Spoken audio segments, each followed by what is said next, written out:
Vous êtes branchés sur la fréquence 9/3/4. Le podcast Harry Potter, chapitre par chapitre.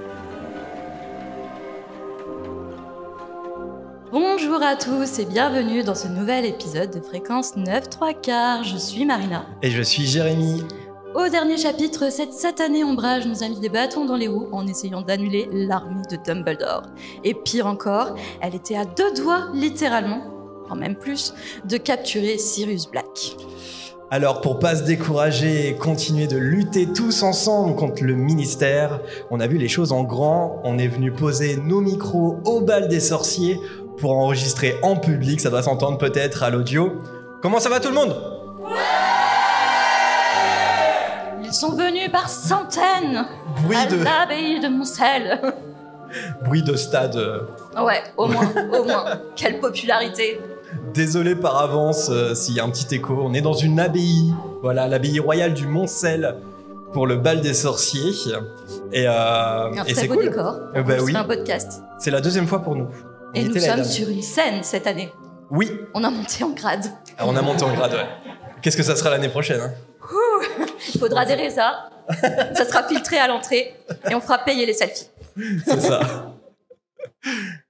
Et on ne sera pas seul à nos micros parce qu'on est en compagnie de Laurette sur cette première partie.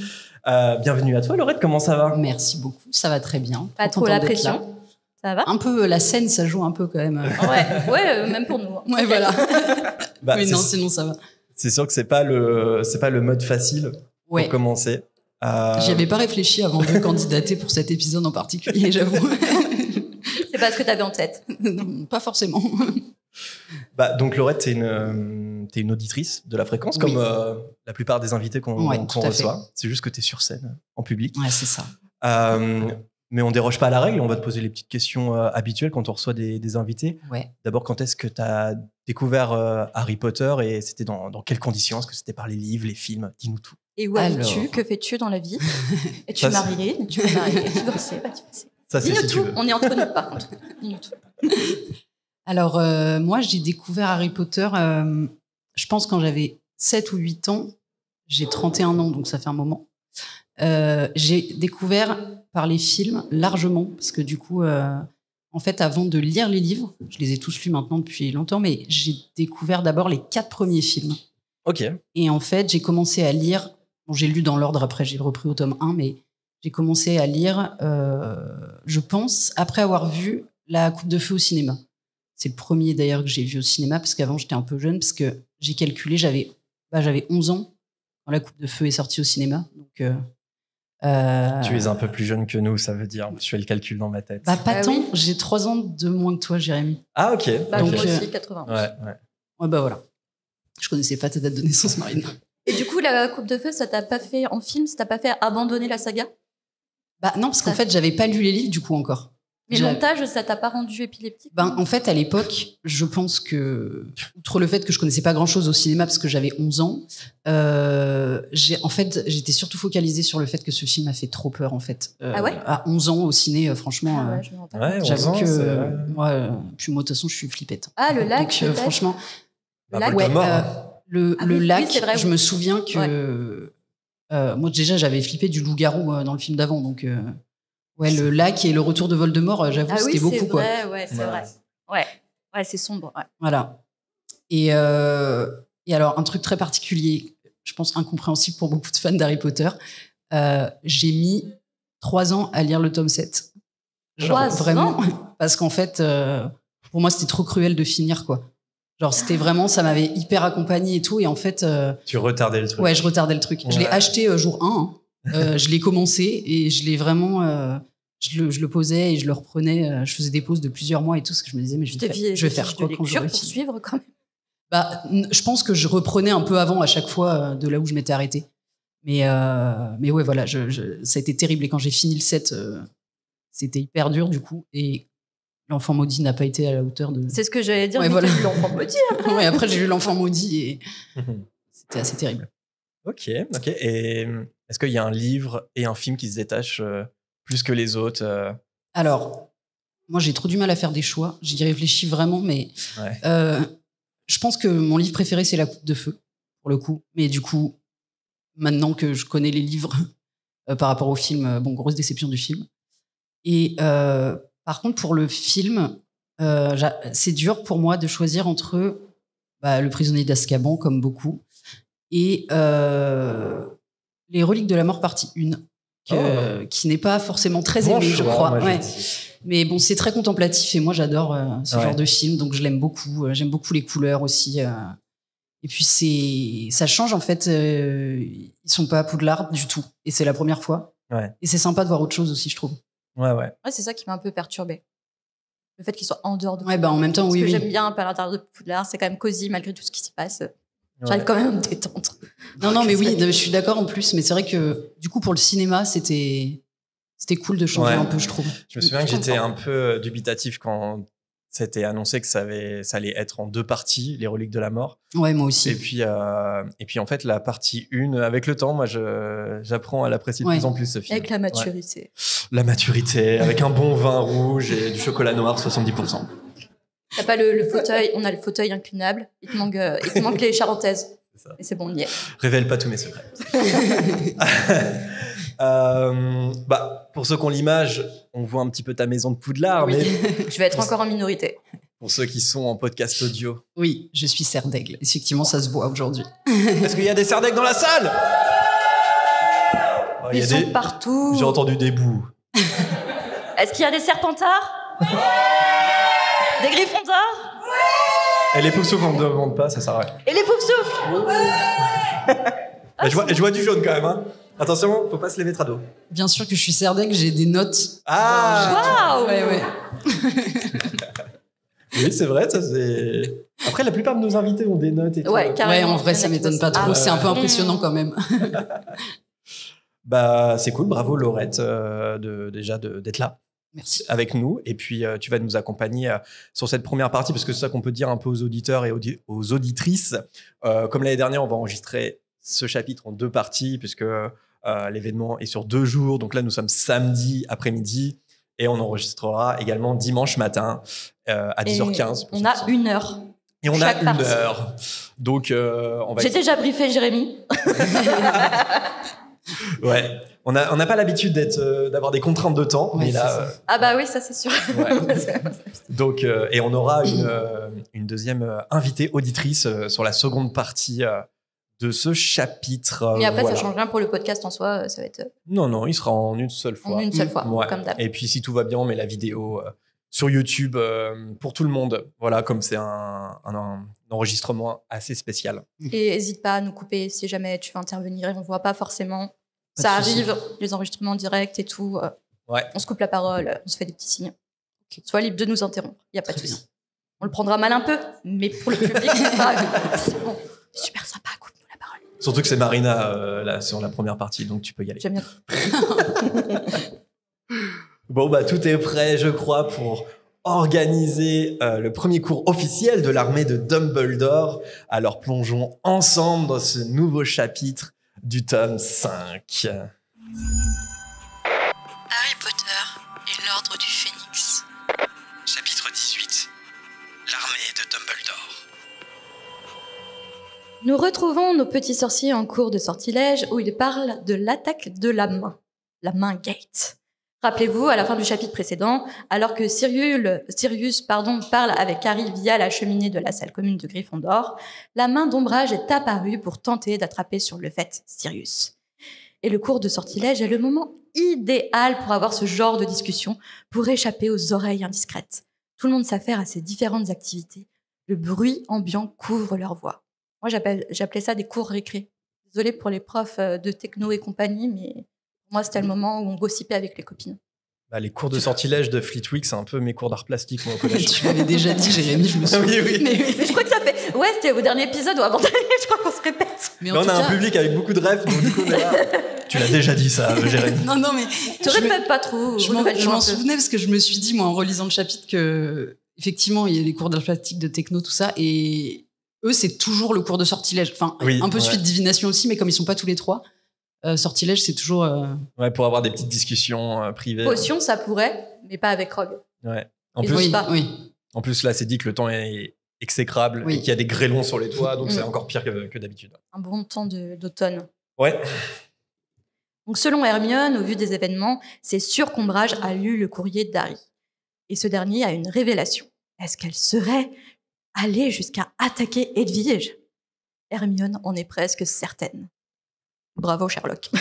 Elle explique qu'elle avait des doutes depuis l'histoire des bombes à bouse avec Rusard. Selon elle, tout ça n'était qu'un prétexte pour fouiller le courrier d'Harry et intercepter les lettres. Ombrage a certainement manipulé Rusard pour cacher sa véritable intention. Évidemment, Rusard, dès qu'il faut attaquer un élève, il est toujours prêt. Pour Hermione, Ombrage a été très proche d'attraper Sirius la veille. Elle explique que si elle avait réussi, Sirius serait probablement de retour à Azkaban à l'heure qu'il est. Et qu'il faut qu'il soit plus prudent à l'avenir. Il faudrait qu'il lui fasse passer le message. Il faudrait qu'Harry lui passe le message. Mais impossible désormais d'envoyer un hibou à Sirius. Ron lui dit que c'est pas nécessaire parce que non, Sirius, il sait ce qui s'est passé et il va pas retenter. Ça, j'en suis pas très sûre. Ouais, J'aurais des doutes aussi. Des doutes, franchement. Ouais. À savoir que pendant toute cette conversation, ils apprennent à lancer le sort de mutisme, formulé par Silencio sur les grenouilles et les corbeaux. Je savais pas que ça s'appelait le sort de mutisme. C'est quand j'ai regardé sur le wiki Harry Potter à Silencio si je pouvais trouver des petits trucs. Je savais pas que c'était le mutisme. Silencio. Ah, et je prends le pouvoir sur le podcast. Non, mais en vrai, si ça existait vraiment, le sortilège Silencio, sur qui vous l'utiliseriez? Toi, tu me regardes, mais tu connais déjà la réponse. Tu cherches les embrouilles. Je sais pas, je te pose la question. Puis Laurette aussi, après. Vas-y, Laurette. Alors, moi, je pense qu'il y a plein de gens qui voudraient l'utiliser contre moi. Ah bon, je parle beaucoup. Oui. Mais non, j'ai pas de personne particulière en tête, mais enfin, il y a des gens dont c'est vraiment l'habitude de couper la parole tout le temps. Oui. Et donc, dans ces cas-là, c'est un peu tentant. Oui. Ouais, un bon silencio et c'est réglé, quoi. Ouais. Et t'es obligé de m'écouter après. Ouais, peut-être que des auditeurs ont eu envie de faire un silencio sur moi de temps en temps. C'est pause ou avance rapide sur les plateformes. Oui, c'est ça, tu vois, ils ont le choix. Enfin, en vrai. C'est le silencio du podcast. Et toi, tu le lancerais sur qui? Vas-y, on passe à la suite. Franchement, c'est l'hôpital qui se fout de la charité. On est timé, Marina, on a dit, on est timé. Si tu le lances sur moi, mais moi aussi, je le lancerai sur toi.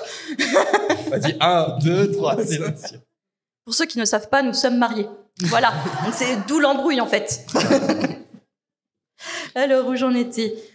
Alors, autant Hermione, évidemment, réussit son sortilège, cependant, elle doit rattraper le sort loupé d'Harry qui fait gonfler sa pauvre grenouille qui tente de s'échapper depuis le départ. Mais ce n'est rien à côté de Ron qui, malgré ses silencios, voit son corbeau croasser de plus en plus fort. Enfin, il l'entend.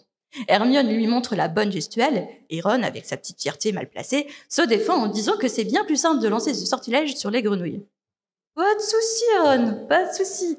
Hermione, elle lui propose d'échanger leurs animaux. Évidemment, elle réussit du premier coup sur la grenouille et reçoit les félicitations de Flitwick. Mais malheureusement, l'attention se retourne sur Ron. Paniqué, il lance son silencio. Il donne un coup de baguette dans l'œil de sa pauvre grenouille. Non, on n'a pas le temps, je dirais rien sur les animaux. Résultat, Ron gagne un devoir supplémentaire et Harry un entraînement de sortilège de mutisme. C'est marrant parce que ça fait vraiment penser à la scène célèbre du Wingardium Leviosa ici.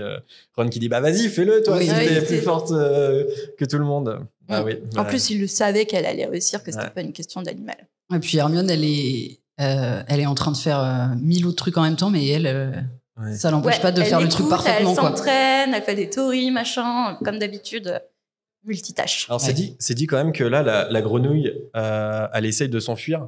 Oui. Et que du coup, elle est désolé si t'en parles, mais du coup, c'est dit qu'elle est visiblement déçue quand Ron la rattrape, je crois. Ah oui, ça, j'ai pas lu. Oui. Mais, elle est visiblement déçue. Oui, elle lutte pour sa vie, quoi, en fait. Donc, oui, elle est visiblement déçue Parce que là, pour l'instant, elle est vivante, ce cours-là. Mais ça se trouve, on va la récupérer pour le cours de potion de drogue ou autre. Voilà. Pour les dissections. Oui, parce que c'est là. Oui, ils les font juste se taire, là. Donc, se taire, ça va, c'est gentil. Il y a pour Poudlard. C'est la meilleure chose qui puisse arriver à des grenouilles à Poudlard. Oui, c'est ça. Enfin, encore la grenouille de Ron, à un moment, quand même, elle gonfle et tout. Elle devient bleue ou un truc comme ça. Prête à exploser. Quand la pause arrive, il pleut des cordes. Exceptionnellement, les élèves peuvent rester à l'intérieur. Harry, Ron et Hermione trouvent une place dans une salle de classe du premier étage, bondée où Peeves, fidèle à lui-même, fait régner le chaos en lançant des boulettes d'encre. Angelina débarque avec une bonne nouvelle. Enfin, ils ont l'autorisation de s'entraîner avec l'équipe de Quidditch de Gryffondor.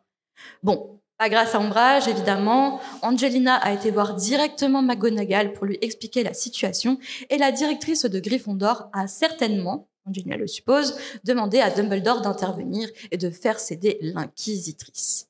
Elle les attend dès ce soir à 19h parce qu'ils ne sont plus qu'à 3 semaines du prochain match. On annule pas le Quidditch. Ouais, c'est ça. Et Mais- je me suis... Pardon. Non, vas-y. Non, je me suis fait une remarque. Ça fait vraiment longtemps que j'ai pas relu l'Ordre du Phénix. Et en fait, quand Angelina arrive et annonce cette nouvelle-là, moi, dans ma tête, j'étais en mode « Ah bon ?» Mais ils ont l'autorisation pour reconstituer l'équipe. Et en fait, dans ma tête, je m'étais dit « Ah, mais donc en fait, ils ont l'autorisation, mais parce que, par contre, elle va demander à ce que Harry ne joue pas. » En fait, j'ai fait un micmac avec c'est un après truc que qui ça arrive arrive, ça. après. Ouais. Ouais, c'est ça. Ouais. Et en fait, ils vont quand même... Enfin, Harry va quand même se faire exclure de l'équipe de Oui, Gryffondor dans ce tome-là, mais c'est plus tard. c'est plus tard Et là, à cause du coup, j'ai d'une mélangé. baston Ouais, c'est avec ça. Fred et George. Ouais, exactement. J'anime ce podcast et je ne m'en souvenais plus. Bah, c'est... Des fois, je redécouvre le livre, en fait, parce que ça fait 2 ans que j'ai pas fait de relecture, un truc comme ça. Ah, surtout lors du Phoenix, c'est un sacré pavé. Et des fois, il y a des éléments qu'on Ah ouais. oublie. Ouais. Mm. Ouais, Ouais, il y avait ouais. plein de trucs que j'avais oubliés. Oui, Ah Harry oui, va en se faire même temps, bannir ouais. à vie au Quidditch. Oui. C'est ce que dit Ah, Ombrage. mais à vie jusqu'à la fin de l'année, en fait. Oui, jusqu'à la fin de l'année. Oui. Ron est trop content et il dit qu'il espère que la pluie va s'arrêter d'ici là. Mais Hermione, elle, n'écoute déjà plus. Elle fixe la fenêtre, l'air songeur. Quand Harry lui demande à quoi elle pense, elle finit par expliquer qu'elle se questionne sur l'idée de fonder le groupe de défense, enfin, l'armée de Dumbledore. Harry et Ron la regardent abasourdis. Mais c'était son idée à la base. Hermione explique calmement que c'est depuis la discussion avec Sirius qu'elle a des doutes. Harry lui rappelle que Sirius était pour. Et c'est justement ça qui la dérange, que ça soit soutenu par Sirius. Parce qu'elle se demande si son parrain, en fait, Sirius, le parrain d'Harry, est vraiment objectif dans cette histoire. Si quelque part, il projette pas un peu sa propre frustration sur eux, qu'il les pousse à agir parce que lui, il est enfermé et il peut rien faire. Mais pour Harry, son parrain a toujours été d'excellents conseils. L'amour rend aveugle. Selon Ron, Hermione parle comme sa mère. Comme ma mère. Mais heureusement, il n'y a pas de réponse d'Hermione parce que la cloche sonne la reprise des cours et coupe, du coup, cette conversation un peu embarrassante. En même temps, Hermione, elle dit la vérité ici. Mais tellement. Sirius Franchement. Que c'est vit une- à travers Ah oui, pour eux. Sirius, oui, carrément. Elle est hyper psychologue là-dessus. Enfin, Ouais. franchement, je trouve qu'elle l'a vraiment percé à jour, quoi. Ouais, bah, dès lors que ça touche un peu la psychologie et Mm. que Hermione fait un constat, Oui, voilà, en général, il est bon, ouais. elle touche au but. Après, Enfin, sur Sirius, c'est pas très compliqué, mais d'une manière générale, les sorciers sont pas très basés sur la santé mentale, en fait. ouais. Non, c'est vrai. Parce que Sirius, il a passé toute sa vie de jeune adulte quand il s'est construit à Azkaban. Ouais. Il sort enfin, il a perdu ses meilleurs amis, enfin les êtres qui constituaient sa famille. Donc en plus, il prend Harry pour James, son père. Donc déjà, il a un problème avec ça. Et puis ensuite, il va vivre à travers Harry, Ron et Hermione pour lutter contre Voldemort, quoi. Ouais. Pour Voilà. au final, quand il va enfin agir, on n'en parle même pas. Oui, c'est clair. Et pendant ce temps, Ron compare sa future femme à sa mère.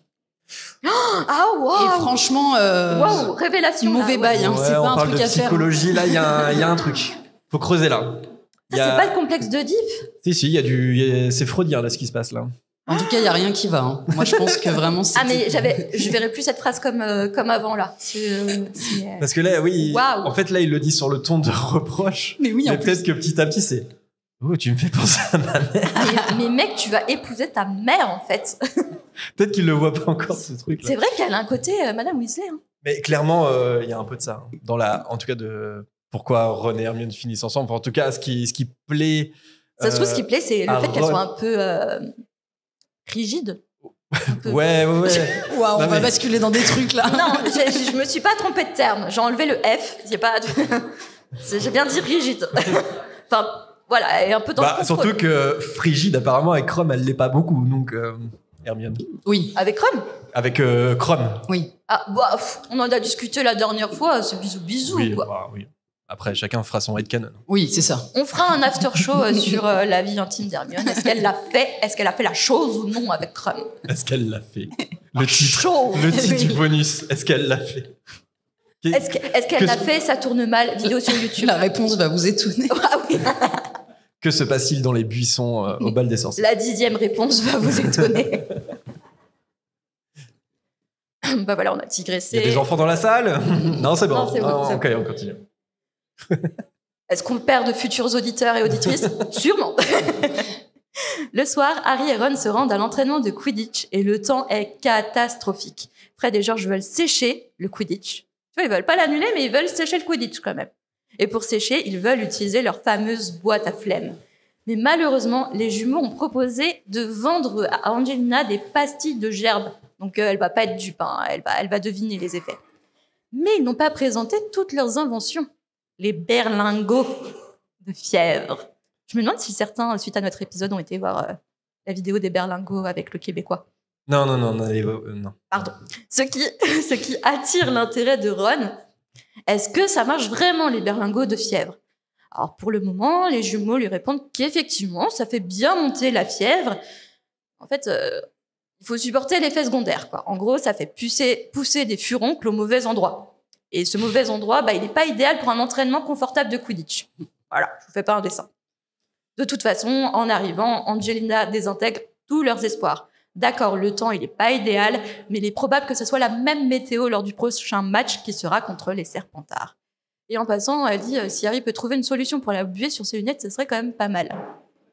Harry lance alors un Impervious sur ses lunettes. Sort bien évidemment trouvé par Hermione. À quel moment Hermione lance un Impervious pour la première fois? Laurette, est-ce que c'est dans tes petites notes Est-ce d'élèves que de Serre d'Aigle? Non, c'est pas dans mes notes, mais c'est dans le Prisonnier d'Azkaban. Pour le match... le match qu'ils vont perdre, non? Oui. Contre Poufsouffle. Oui. Et pourquoi ils le perdent, tu t'en souviens? Oui, parce qu'il y a des détraqueurs qui débarquent. Bravo. Et du coup, c'est Cédric qui attrape le vif d'or. Bravo. Tu es une vraie Serre d'Aigle. On peut l'applaudir. T'avais pas la réponse? Si. Tu l'as. Oh là là, quel gentleman. Oh. Et c'était dans Sinistre Défaite, le 9e chapitre du Prisonnier d'Azkaban. Et en fait, elle lui lance parce que Harry, il n'arrivait pas à avoir le vif d'or avec ses lunettes. Ça aussi, je l'avais. Non, je plaisante. Mais alors, moi, j'ai une question sur l'Impervious que je m'étais déjà posée dans le tome 3, d'ailleurs. Mais en fait, Harry, il jette un Impervious sur ses lunettes, ok, mais ceux qui n'ont pas de lunettes, parce qu'après, là, dans le chapitre, ils disent qu'ils l'utilisent tous. Bah non, parce qu'ils ont des lunettes de Quidditch. Ah ouais, je pense qu'ils ont. Mais pour moi, dans le livre, ils n'ont pas de lunettes, ça, c'est dans les films. C'est pas précisé dans le texte, en tout cas, là. Parce que du coup, tu te le lances sur les yeux. Bah c'est bizarre. Ouais, c'est bizarre. Non, je pense qu'ils ont des lunettes de Quidditch. Ouais. Pourquoi en fait, ils en auraient pas dans les c'est ce livres qu'on suppose parce que du coup, sinon, je vois pas comment ils font. Mais de toute façon, ils ont forcément des lunettes parce qu'avec l'air, tu peux pas ouvrir les yeux. Je pense. Mais c'est vrai que comme c'est pas le mot lunette est pas. En fait, c'est ça, ouais. Je me suis dit, mais attends, ils se le mettent dans la tronche et c'est tout, et ça marche quand même. Est-ce qu'on chipoterait pas un peu? Non, je plaisante. Est-ce que c'est pas la fréquence 9/3 de chipoter en même temps? Mais je plaisante. D'ailleurs, est-ce qu'on peut chipoter 2 secondes quand même sur les furoncles de Fred et George là? Parce que, et on va revenir sur les furoncles. Ouais, parce que là, ça me fait trop rire. Ils sont là, on n'a pas envie de y aller et on pense que c'est uniquement à cause de la météo, comme tous les autres. Ils sont là, non, il y a encore une autre raison. J'ai vraiment pas envie de monter sur ce balai. Donc, mais attends, s'il y a toujours ces effets secondaires, faut vraiment vouloir louper non, mais un clair. cours. Oui. Ou je sais pas, un rendez-vous pour quand même aller jusqu'à se faire pousser des furoncles. Non, mais moi, de toute façon, les produits de Fred et George, pour sécher les cours, je les prends pas. Non, mais non. C'est dangereux. Je trouve un autre moyen de sécher les cours, s'il le faut, vraiment. Encore que ça m'est très peu arrivé. Mais au pire, t'assumes, tu viens. Mais ouais, franchement, moi, me rendre malade pour sécher un cours, je trouve ça horrible. Le nougat néant-sang, c'est l'hémorragie assurée. Qu'est-ce que t'as fait, toi, quand t'étais petit? T'as fait le thermomètre sur le radiateur, non? Oui. Le thermomètre sur le radiateur? Non, Attends, tu l'as ou pas? Tu l'as déjà raconté? Oui, je crois que t'as déjà raconté un truc comme ça. Non, j'ai posé mon front contre le radiateur. Ton front sur le radiateur, voilà. Ah oui, autant, tu vois. Et ça avait marché, non? Ça avait marché et j'avais pas eu de furoncle en plus. Mais non, mais il avait les motifs du radiateur brûlé s'est tapé pendant un mois. C'est ma mère. Et je vois la marque du radiateur sur ton front. Arrête.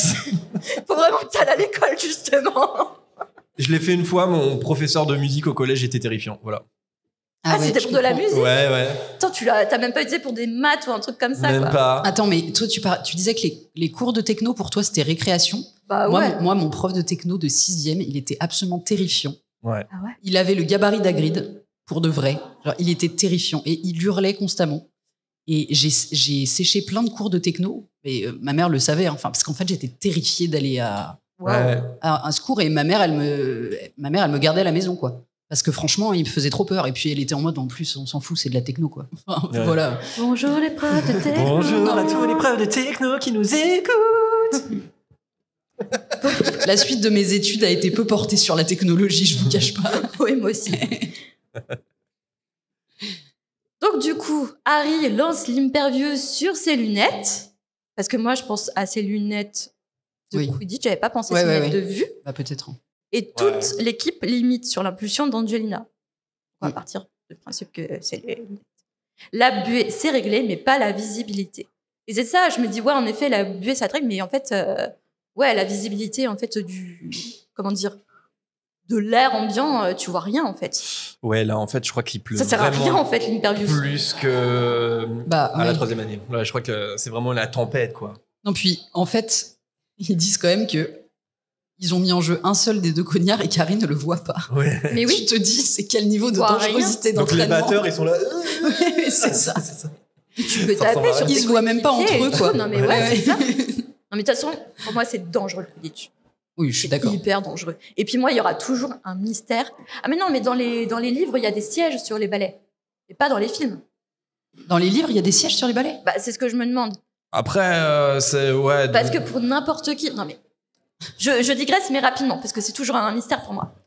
Femme ou homme, Oui. genre, assis sur un balai.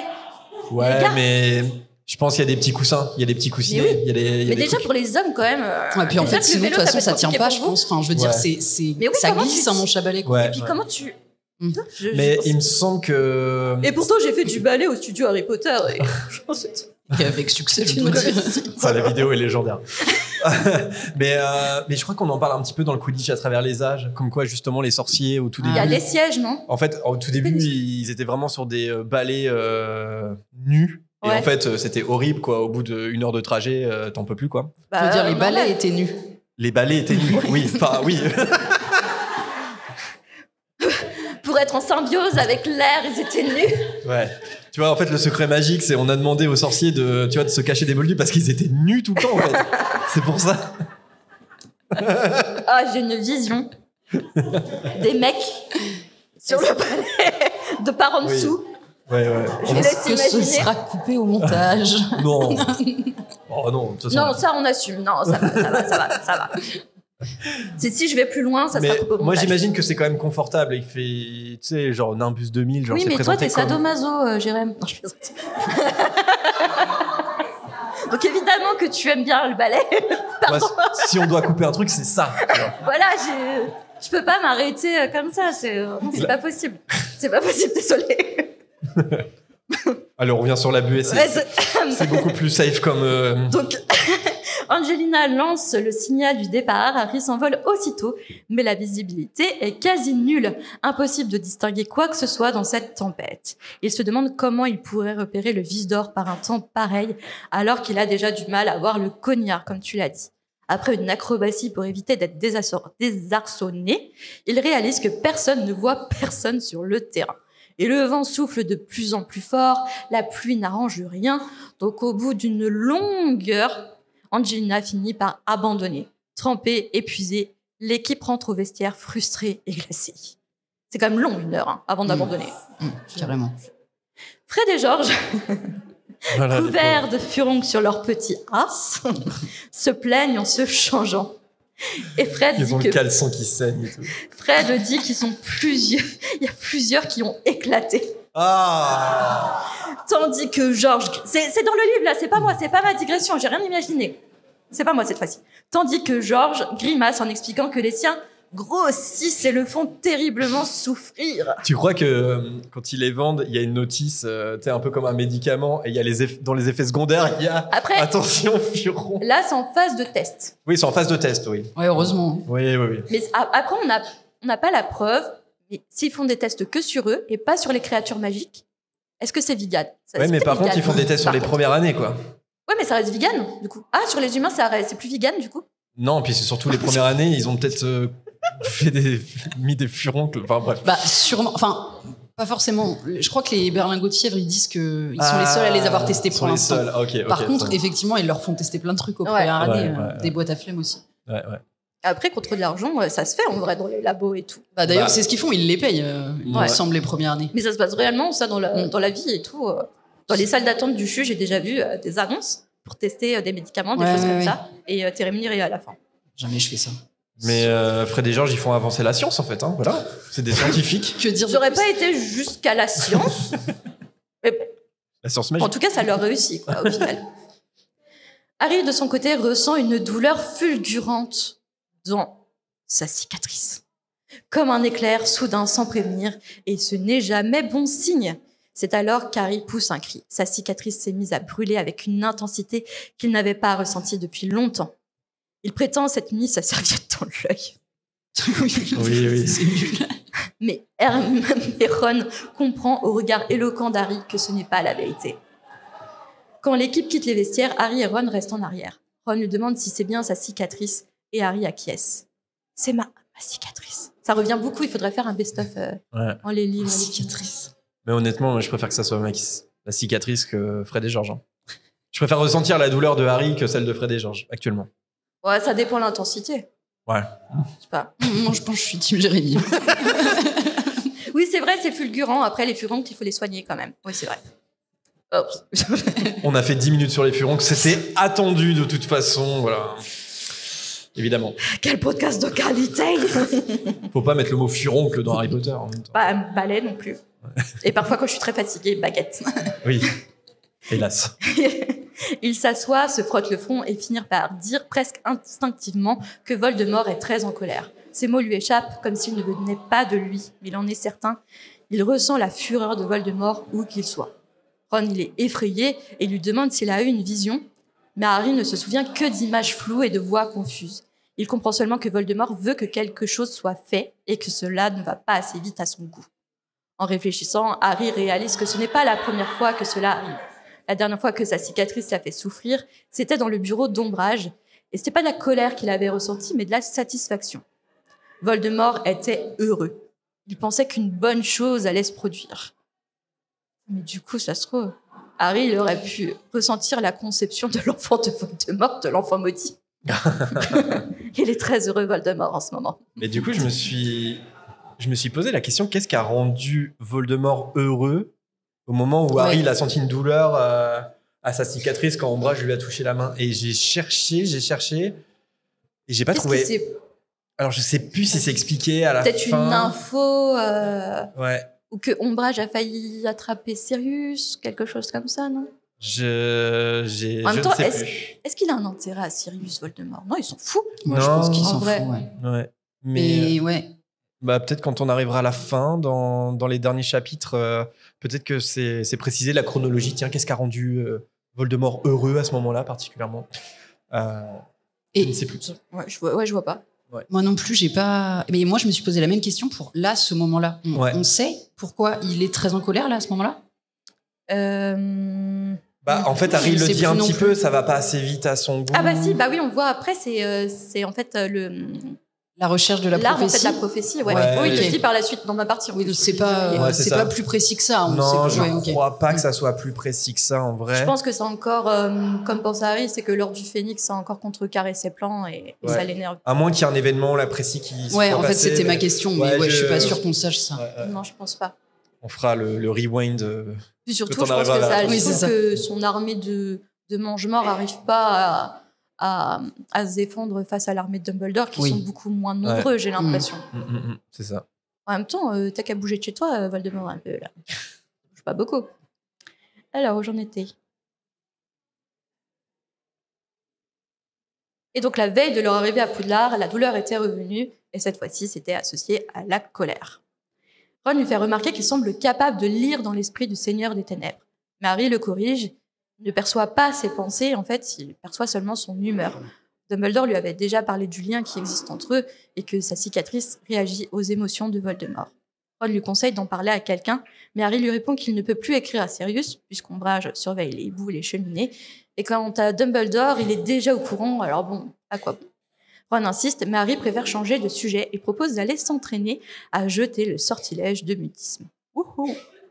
Les deux garçons traversent alors le parc sous la pluie, glissant sur l'herbe boueuse. Harry, silencieux, repense aux paroles de Sirius. Voldemort a des projets secrets. Il cherche quelque chose qu'il n'avait pas avant. Il cherche une arme. Donc on ne sait pas encore à ce stade que c'est la prophétie. C'est une arme. C'est un peu le teasing Ouais, c'est ça. Mais Ouais. c'est quoi cette surgonflé arme de l'ordre du C'est Phénix. c'est exactement ce que j'allais dire. Et en plus, c'est évidemment c'est pour l'histoire, ça sert l'histoire, mais c'est un peu facile de le présenter comme une arme parce que, enfin, c'est au sens très large du truc, quoi. C'est Oui, un peu c'est métaphorique de Oui, dire bah que oui, la prophétie carrément. est une arme. Et du coup, comme ça, on est sûr de pas arriver sur la bonne piste Et oui. en tant que lecteur avant la fin, quoi. Parce que ouais, on imagine tout de suite une arme de défense, enfin, Oui, c'est soit ça. une potion ou je sais pas ce que j'imaginais à l'époque d'ailleurs. Voldemort, il est en mode le savoir est une arme. Il est en mode il est en mode rappeur. Bah, en à un fait. moment, Le qui savoir le de la dit prophétie est une arme. Le rap Qui le dit. conscient du choix magique. Évidemment. Alors du coup, il parle de l'arme et il pense que c'est peut-être ça qui provoque sa colère, qu'il n'arrive pas à la trouver ou que l'ordre du Phénix l'en empêche. De retour dans la salle commune, Hermione est déjà couchée et Harry est presque soulagé de ne pas avoir à lui parler de sa cicatrice. Il s'installe près du feu avec Ron, tente de se concentrer sur ses devoirs. À minuit, il lit et relit le même passage sur les plantes magiques sans rien y comprendre. Il pense à Sirius, à la Gazette du Sorcier, à Dumbledore et à tout ce lien étrange qu'il partage avec Voldemort sans jamais l'avoir voulu. Peu à peu, la fatigue le gagne, la chaleur du feu, le ronronnement de pattes en rond et la pluie sur les vitres l'endorment. Son livre lui glisse des mains et il s'endort dans le fauteuil. Dans son rêve, ou peut-être dans une nouvelle vision, il marche de nouveau dans un long couloir sans fenêtre. Ses pas résonnent, la porte au bout du passage se rapproche et l'excitation monte. Il tend la main à quelques centimètres de la poignée. Il y a un truc je trouve qui est assez bien réussi là dans toute cette partie là de texte. C'est le fait que Harry il comprenne que maintenant les émotions de Voldemort alors qu'il a déjà ressenti la douleur. Ouais. Je trouve que ça montre un peu la profondeur de la connexion qu'ils ont tous les deux parce que en fait même c'est dit dans le texte que quand il dit ah bah là il était heureux ou la dernière fois il était en colère et bah du coup c'est comme si les mots sortaient de sa bouche avant qu'il en ait lui-même conscience. Exactement, ouais. Et je trouve que ça c'est vachement bien réussi parce que en tant que lecteur on se met vraiment à la place de Harry, tu vois. En fait, il ressent des émotions, mais qui sont tellement bizarres, qui sont distantes, lointaines, qui sont pas les siennes, qu'il n'arrive pas à les verbaliser avant de les verbaliser, en fait. Exactement. Et il a l'impression que c'est pas lui qui parle. Ouais, Ouais. c'est ça. Et ça, j'ai trouvé ça hyper précis dans la manière dont c'est Le écrit. lien, il est à deux sens. J'ai oublié le terme. Ouais, réciproque. Ouais, merci. Ouais, il est réciproque. Ouais. Donc quand Harry est heureux, Voldemort ressent la joie d'Harry. Bah, ça, je sais pas. Non, je pense pas. Il a accès aux pensées d'Harry, on le sait. Non. Enfin, Bah, en fait, pourquoi il fait là tout l'opulence de suite, non, mais il va en avoir conscience uniquement quand Harry va avoir la vision de Nagini qui attaque Arthur Weasley. Et là, en fait, il va apprendre que Harry a été témoin de cette attaque. Et donc, en fait, c'est là où il va se rendre compte, Harry, il a une connexion avec Donc moi. du coup, c'est unilatéral. Là, pour l'instant, Pour le moment, Voldemort, oui. Ouais. Ok, Ouais. d'accord. Donc voilà. Est-ce que je commence ma partie ou pas? Je pense qu'on peut commencer un petit peu. Oui, si tu veux. Et puis. Je vois que t'as préparé un truc, non? En jaune. Non, c'est C'est quoi? Je devine. Non, je sais pas. Attends. non, il n'y a rien. Non, il n'y a, Non, y a rien. y a pas de gros happening. Mais Non. en gros, là, on était. Je vois une petite note de musique. Oui, mais c'est rien. Non, vraiment, attends, t'es en train de teaser un truc, c'est Tu vraiment m'envoies nul. du rêve. Non. Parce que là, on a Harry qui commence à s'endormir, qui fait toujours ce même rêve avec ce couloir et ses torches.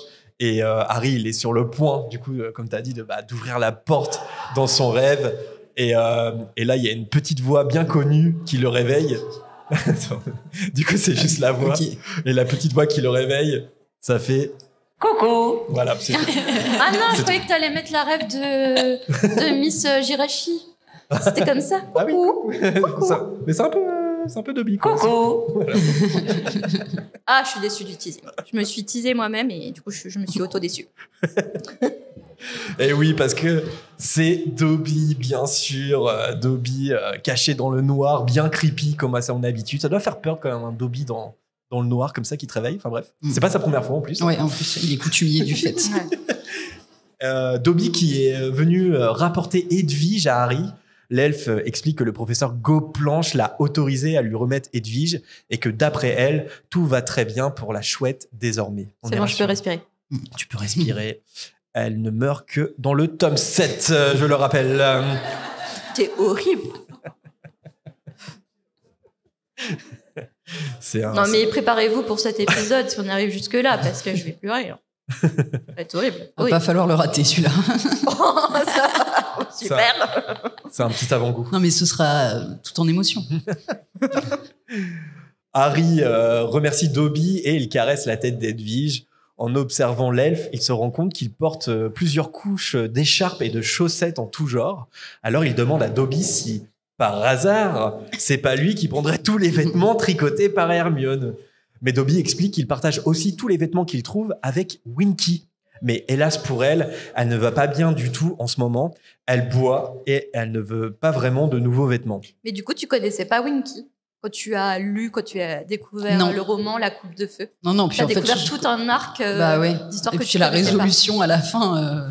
J'ai Ouais. réécouté votre épisode là-dessus il y a pas longtemps. En plus, l'épisode, je crois que c'est Veritaserum. On a toute la résolution de Ah, mais l'histoire oui, dans la mais coupe oui, de c'est feu. vrai, oui. Je me souviens quand je l'ai lu, j'étais en mode waouh, Ah oui, oui. c'est incroyable. Mais C'est ouais, pas c'est du tout ce que je incroyable, connaissais. Ouais. Ouais, Quand tu vas du film au livre, waouh, c'est tellement mieux. Ouais, carrément. Ouais, c'est vrai que toute la partie, toute l'histoire des croupetons, le personnage de Winky, tout ça, ça a été supprimé dans le film. Ah, je peux me faire un petit. Ah, je sais pas si je l'ai. Attendez. Non, c'est celui-là.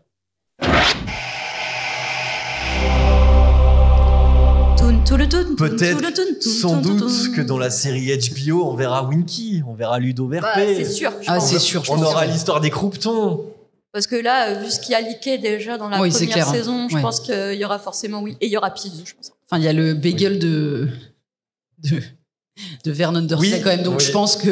Ah, le Ouais. bagel. Il y a la couleur J'ai vu le de chien, la je cape. sais pas du sens. pourquoi le Le bagel. bagel. Je Bah, pensais tu te au souviens chien. pas, là, le bagel? Je pensais au chien. Oui, pardon, Oui, c'était il a un sans chien. contexte, c'est un peu. Tu te souviens pas, lui? Mais oui, moi aussi, le donut et tout, j'étais là. Ah ouais, quand même pas mal. Ils sont précis, quoi. Tous les autres elfes de Poudlard ne veulent pas de vêtements non plus, d'ailleurs, c'est ce qu'explique Dobby. Et c'est pour ça que c'est lui, Dobby, qui fait le ménage dans la tour de Gryffondor. Mais ça ne le dérange pas, au contraire, car il espère toujours tomber sur Harry Potter. Et ce soir, son vœu s'est exaucé. Donc on voit ici, on a l'explication sur la disparition des tricots. Oui, c'est ça, c'est la résolution du mystère. Ouais, c'est ça. Mais en même temps, je me dis, elle s'attendait à quoi, Hermione? C'est-à-dire, elle s'attendait vraiment à libérer tous les elfes Oui, un non, à mais un, c'est ça. malgré eux, ça. Franchement, Oui. tu le sens gros comme une maison quand tu vois qu'ils disparaissent tous. Tu te dis non, mais c'est pas Ouais. possible. C'est sûr qu'elle se trompe, Hermione. Tout le monde le voit venir. Ouais, c'est ça.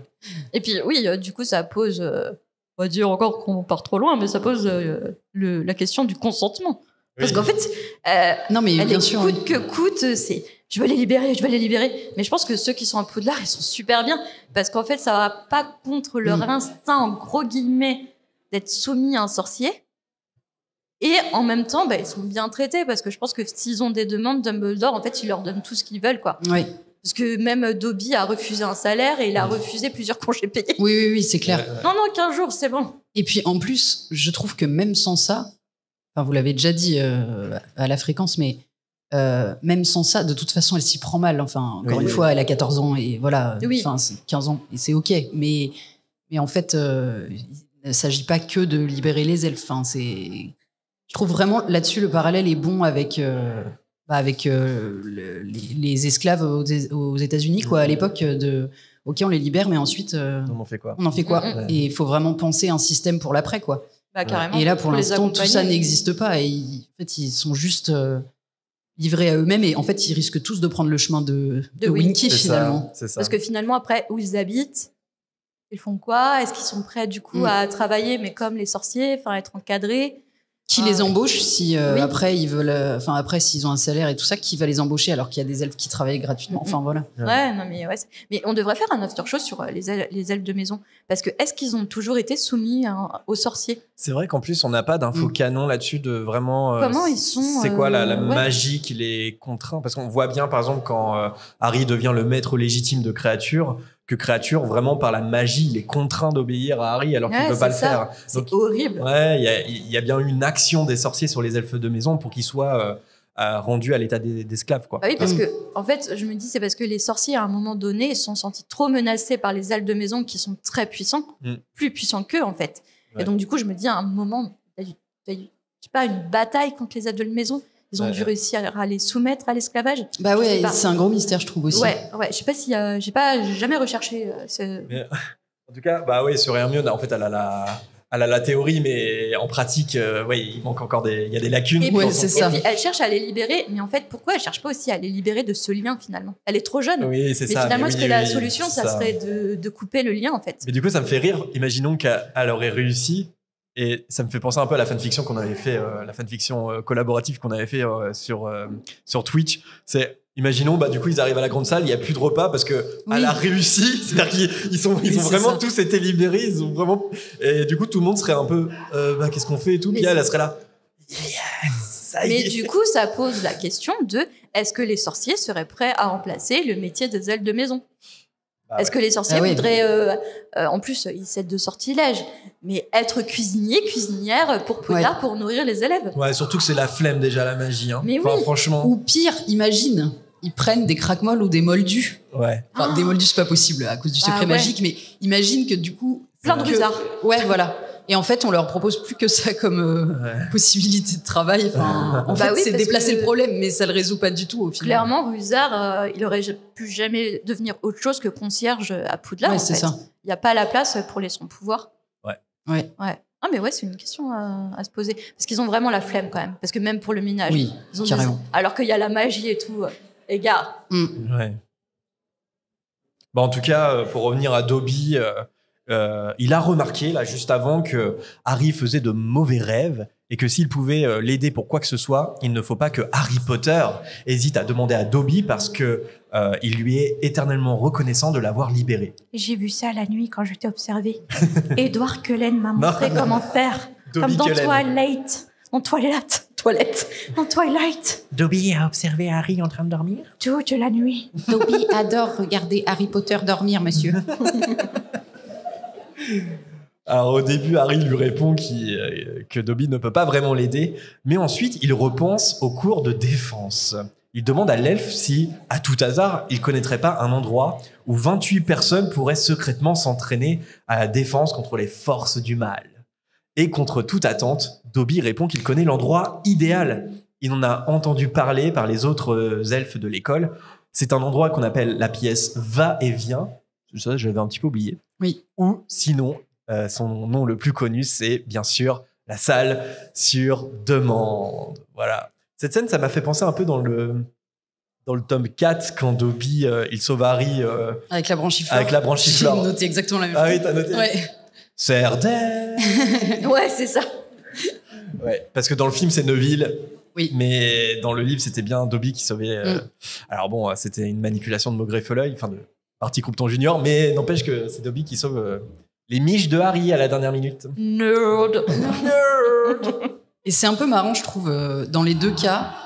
Harry, il se prend la tête. Bon, dans la coupe de feu, c'est encore pire parce que ça fait des mois qu'il cherche une solution. Ouais. Là, ça fait quelques jours, mais quand même, dans les deux cas, il se creuse le cerveau comme c'est pas permis pour essayer de trouver une solution. Il trouve rien. Ouais. Et Dobby, en un claquement de doigts. En Ouais. plus, là, c'est un peu marrant. Il lui dit ah bah tu connaîtrais pas une salle qui peut contenir 28 personnes. Enfin, c'est un truc. Tu te dis non mais en fait c'est introuvable quoi. Enfin voilà, s'il n'existe pas déjà quelque chose. Enfin, Ouais. on connaîtrait déjà la salle si elle C'est un peu existait quoi. le Joker miracle, Voilà, c'est ça. la salle sur demande. Et finalement, il lui dit ah bah si il y a ça. Mais en plus, ça me Ça me fait penser à autre chose à propos des elfes. On sait qu'ils ont une magie qui est ultra puissante et dont les sorciers minimisent réellement l'impact et la puissance, justement. Et là, par exemple, à Poudlard, je pense qu'aussi, les elfes de maison, ils ont un savoir énorme. Parce que, par exemple, personne ne les voit, ils agissent un peu dans le secret, les cuisines, c'est au sous-sol, etc. Mais là, par exemple, la preuve que Dobby dit, mais si, tous les elfes en parlent, la salle sur demande, alors que Dumbledore lui-même a l'air de... Alors, mais je pense qu'il y a un réseau secret un peu de... Mais ça il va y trouve, avoir des gossips, ils savent tout sur tout le monde. Et ça se trouve, les elfes, ils étaient au courant des passages secrets à Poudlard bien avant les maraudeurs, par exemple. Bah, carrément. Il y a une assemblée générale des elfes de maison où ils partagent des secrets.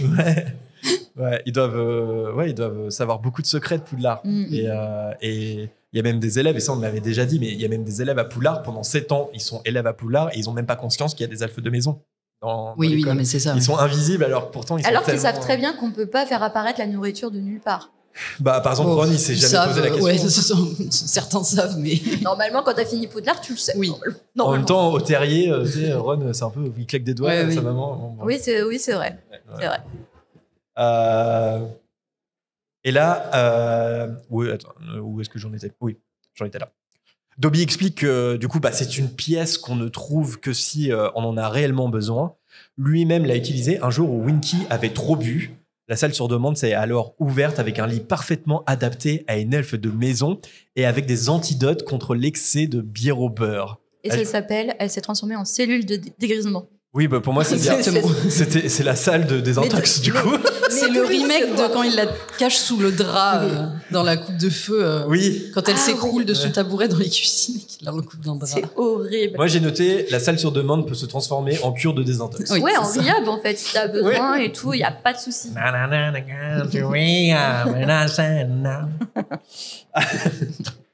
Et là, je me suis dit aussi, Dobby, c'est ton gars sûr quand même. Parce que... C'est clair. Là, il s'occupe de Winky, alors qu'elle a bu un peu trop. Parce que tous les autres, en fait, la rejettent, Winky. Ouais. Ça, c'est un peu des... Je cherche un ton poli. Ils sont un peu égoïstes quand même, les elfes de maison. Oui, c'est genre, ils mettent Winky de côté parce que justement, quand tu sors de elle rentre pas dans la norme. Ouais, c'est ça. Limite, ils te laisseraient mourir, en fait. En fait, ils sont tellement endoctrinés que... Ils ont pas le droit pour eux, ils n'ont pas le droit d'avoir des émotions, d'avoir des coups de mou. C'est juste, ils n'ont pas le droit. Quoi. C'est pour ça que c'est dangereux en fait que Hermione les libère sans penser à l'après. Exactement. Parce qu'en fait, il y en a vraiment qui sont persuadés que leur vie doit tourner autour des sorciers, qu'ils doivent travailler toute leur vie et ouais, ça doit être compliqué de leur faire changer d'avis et de voir qu'en fait ils peuvent être libres et puis découvrir le monde et surtout avec leur pouvoir, mais ils peuvent faire tellement de grandes choses. J'ai noté aussi, Dobby, c'est le Sam de tes soirées. Vous vous souvenez de cette campagne de pub? Oui. Celui qui boit, mais notre génération, on dit pas. Mais notre génération, on l'utilise toujours, le mot Sam. Ouais, c'est le Sam. Ouais. C'est qui Sam? C'est celui-là qui boit pas. Je fais, du coup, c'est Dobby aussi. Je vois qu'il est 16h08, 16h09. Moi, je pense qu'on va raccrocher là. Surtout qu'il y a un petit truc après sur scène. Et c'est quoi après? Tu fais l'annonce? Tu sais? Non. Je sais pas ce que c'est. Mais ça va être super. Bah oui, ça va être incroyable. Mais en fait, c'est une surprise. Mais tu vas faire tes reprises en direct, en live, du rap conscient du Choixpeau et de Antisocial. Alors qui est là, sorti aujourd'hui. je veux voir ça. Parce que c'est sorti aujourd'hui. Attends, t'as spoilé. Parce Antisocial. Oui, mais je l'ai pas écouté encore. T'as spoilé, l'épisode qui est sorti ce matin. Oui, il est sorti ce matin, j'ai pas eu le temps. Ah oui, voilà. Après, si vous voulez, je vous la mets là, enfin. Allez. En tout cas, merci Laurette, et je pense qu'on peut l'applaudir. T'as géré, bravo. Merci beaucoup. Parce que c'est pas évident. Déjà de... Non, j'allais dire, c'est trop bien d'être là. Bah ouais. T'as envie de rester? Ouais. T'as envie d'être... en vrai, je vous le dis, j'étais un peu... Le truc que j'ai réalisé après que j'allais devoir faire ça sur une scène, c'est que j'allais pas faire d'after show. Ah, oui. Et j'étais un peu dégoûtée. Après, tu pourras... Ah bah non, parce qu'il y a 2 personnes. Bon, on peut faire un tour de 2 On n'a pas décidé, mais oui, c'est vrai, on n'a pas pensé à l'after show. Ouais, on pourra faire un truc. Oui, du coup, ce serait à distance. Oui, c'est pour ça que je me suis dit que par défaut, vous en feriez certainement pas, mais... Voilà. Ouais, on n'aurait pas le temps encore d'enregistrer parce là, parce que là c'est plus court, en plus on a fait juste oui, c'est ça, ouais. On est bridé. Ouais. Mais j'ai eu le temps de faire mes petites blagues douteuses et tout. Ouais. Non, mais peut-être un after show, pourquoi pas. On te dira. Et puis pour ceux qui sont Là, le public immense, je vois même pas le fond de la salle. Ah, mais c'est fou, hein. C'est- Ouais, mais c'est à cause des projecteurs, ça. Ouais, c'est les projecteurs. On peut pas voir les fans et tout. La régie, s'il vous plaît. Ah ouais, dis donc, ça va long. On enregistre la suite demain matin. 10h15. À 10h15. Oui, c'est ça. Donc à 10h30. 10h15. Entre 10h15 le commencement 11h15. dans la même salle. Non, on devrait commencer à l'heure parce qu'on est les premiers. Donc, Et puis, il faut absolument qu'on s'arrête à 9h15. À 11h15. à 11h15, ouais. Ouais.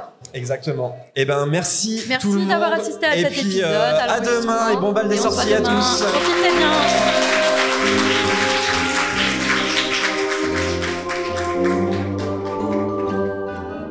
Eh bien, bonjour à tous et bienvenue dans cette deuxième partie de notre enregistrement au bal des sorciers. Nous sommes le dimanche 19 octobre 2025 pour être précis, toujours à l'abbaye royale du Moncel. 10h27. 10h27 au lieu de 10h15. 10h15. Mais comme hier, on est à peu près raccord. Et puis c'est bien, je crois qu'il n'y a rien après nous, donc si on déborde un petit peu... C'est pas grave. Et comme on l'a annoncé à la première partie, nous avons une nouvelle invitée auditrice avec nous, en la présence de Noémie. Bonjour tout le monde. Comment ça va? Ça va. Un petit peu stressé, mais c'est le début, ça va aller. T'étais pas là hier en plus? Non, je découvre complètement. Ouais. Donc, Ouais, donc, à peine t'arrives au bal des sorciers et direct on te met sur scène, C'est micro, ça, casque. je n'ai rien vu. Ok. C'est l'arrivée un peu brutale, quoi.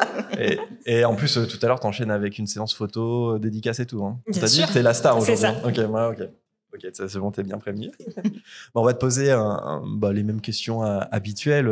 Est-ce que tu peux nous dire comment t'as découvert Harry Potter pour te présenter un petit peu? Alors, je m'en souviens pas parce que je pense que j'ai vu le premier film à 5 ans. Mes parents étaient peut-être un petit peu inconscients, mais j'ai adoré. Quel âge as-tu?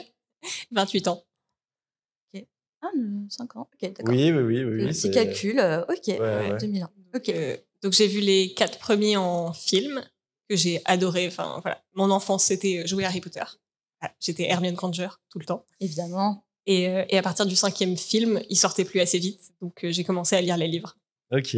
Du coup, j'ai découvert les 3 derniers en livre. Si je fais le calcul dans ma tête, c'est même si t'es plus jeune que nous, si t'avais 5 ans, c'était la sortie en fait du premier film. Ouais, je pense que c'était peu de temps après. Ouais. Et il n'y a pas de scène qui t'a traumatisé à 5 ans?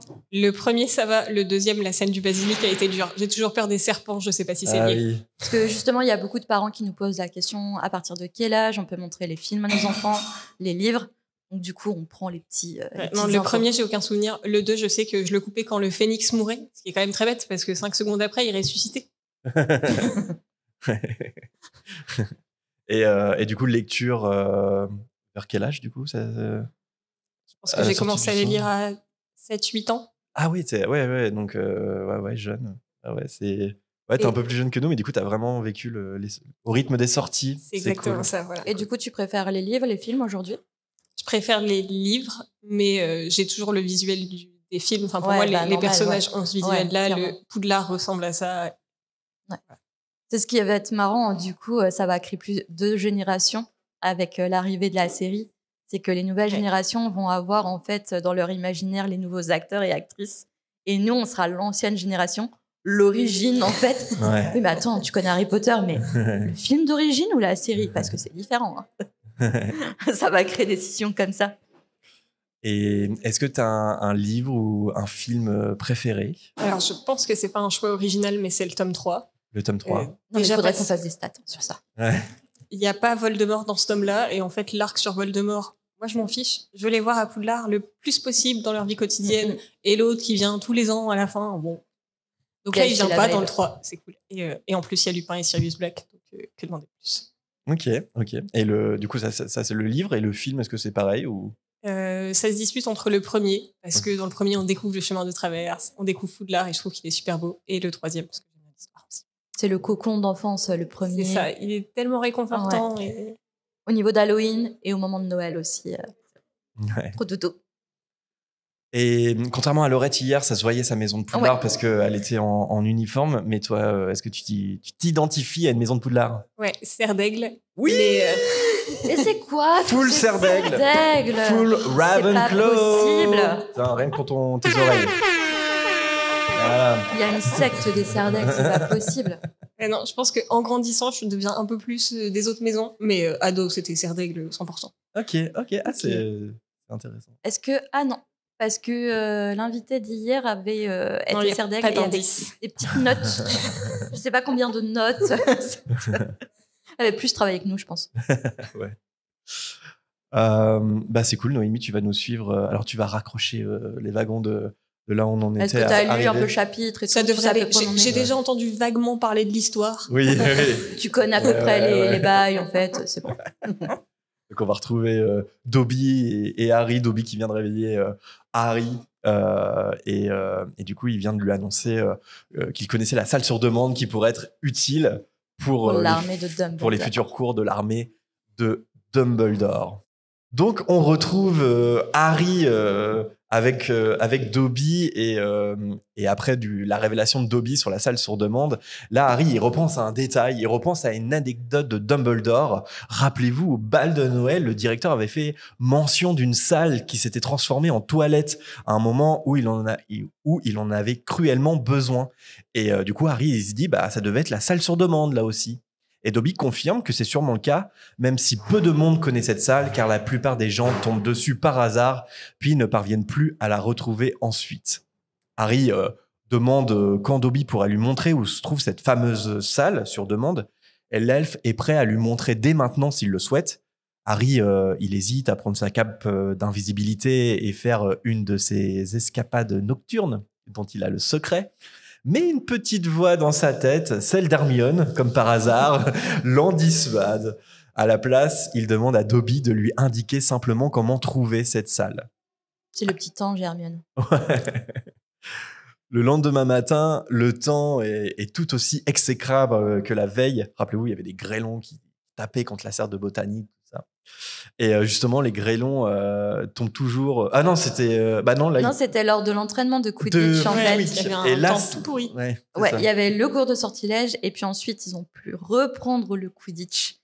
Et grâce à Angelina, et en fait ils voyaient rien du tout. C'est ça. Et là, C'était atroce. justement, on est dans la serre de botanique avec les grêlons qui tombent sur le toit et ça empêche les élèves d'entendre Madame Chourave. Et le cours de soins en créatures magiques est transféré exceptionnellement dans une salle de classe. Au grand soulagement de Harry et de Ron, on parlait d'Angelina, durant le déjeuner, Angelina leur informe qu'elle annule la séance d'entraînement prévue dans la soirée. En même temps, vu le fiasco de la Et veille. là il y a Olivier Dubois, là où il est. Le Non, fantôme. on n'annule d'Olivier. pas le Quidditch. On n'annule pas le Il y a quelque Quidditch. chose qui lui arrive au cerveau là, 10 kilomètres. Et lorsqu'elle leur annonce, Harry en profite pour lui dire que ça tombe bien, ils ont enfin trouvé un lieu pour leur cours de défense. Donc rendez-vous ce soir à 8h au 7e étage en face de la tapisserie de Barnabas le Follet. Angelina acquiesce et se charge d'informer Cathy et Alicia qui font partie de l'équipe de Quidditch. J'ai noté des petites infos encyclopédiques sur Barnabas le Follet. Mais qui est Barnabas Parce que moi, quand il y a du name dropping comme ça, Dis-nous tout. ça vous dit quelque chose, Barnabas le Follet? Non, Il y avait je pas me un souviens de la description du tableau parce qu'elle Ouais. est très drôle, mais lui, j'ai jamais cherché qui c'était. Et du coup, ça te rappelle quoi, du coup, le tableau? C'est des trolls qui font de la danse classique. C'est ça, exactement. Ah ouais. Ouais, c'est un sorcier qui a tenté d'apprendre aux trolls l'art de la danse. Et c'est À représenté chacun sur, ses projets de vie. ouais, c'est représenté sur cette tapisserie. En anglais, c'est Barnabas de Barmy. Et Barmy, c'est un mot britannique familier qui signifie fou, quoi. Donc, c'est un peu Barnabas le fou dingue. Le taré, plutôt. Mais le follet, j'aime bien. C'est joli. Ouais, Barnabas, Feu Follet et tout. Ouais, c'est ça. Je pense qu'il a Ouais. pris son inspiration dans Jean-François Ménard. Alors, la tapisserie, elle n'est pas représentée dans le 5e film, là où il y a la salle sur demande. Mais je ne sais pas si vous le saviez, mais il était prévu de le faire. Il y avait même un acteur qui avait été casté pour faire cette tapisserie, un peu comme ils ont casté des acteurs pour jouer dans les tableaux qui sont animés. Pour jouer Barnabas Pour jouer cette tapisserie, ouais, pour jouer Barnabas qui devait danser avec des trolls. Finalement, ça a été coupé au montage où ça n'a pas été tourné. Par contre, on peut voir cette tapisserie autre part dans l'univers Harry Potter. Dans des films? Vous savez... Alors non, pas dans des films. Au studio Dans des peut-être. jeux vidéo, Oui, dans des jeux Ah. vidéo. mais aucune idée duquel. Alors, le plus Bah, connu, Lors du fait Hogwarts Legacy. Hogwarts Legacy. Ah ouais. On peut voir cette fameuse tapisserie dans Hogwarts Legacy. Et pour ceux qui aiment un peu plus le rétro gaming, on la voyait aussi dans le 6e jeu vidéo, Harry Potter et le Prince de Sang, mais à l'époque. Ouais, ça, Je sais pas sur quelle plateforme, mais peut-être sur toutes, je sais pas. Mais voilà pour Barnabas, si vous baladez dans Poudlard, dans Hogwarts Legacy, vous allez tomber sur cette tapisserie de sorcier qui apprend l'art de la danse aux trolls. J'ai pas assez exploré Poudlard dans le jeu pour ça. Là, je me suis dit un petit truc quand même, parce que du coup, le premier cours de l'armée de Dumbledore a lieu le soir même, mais ils n'ont pas testé en fait le conseil de Dobby. Ils savent pas si ça s'ouvre ou pas. Mais oui, c'est parce le conseil de parce Dobby qu'il en faut plus. passer 3 fois Oui, c'est ça. devant et tout. Non, on va le voir juste après. En fait, ils vont juste prendre de l'avance histoire de vérifier. Bon, bah si c'est pas. Mais après, Dobby une lui explique. intox. Oui.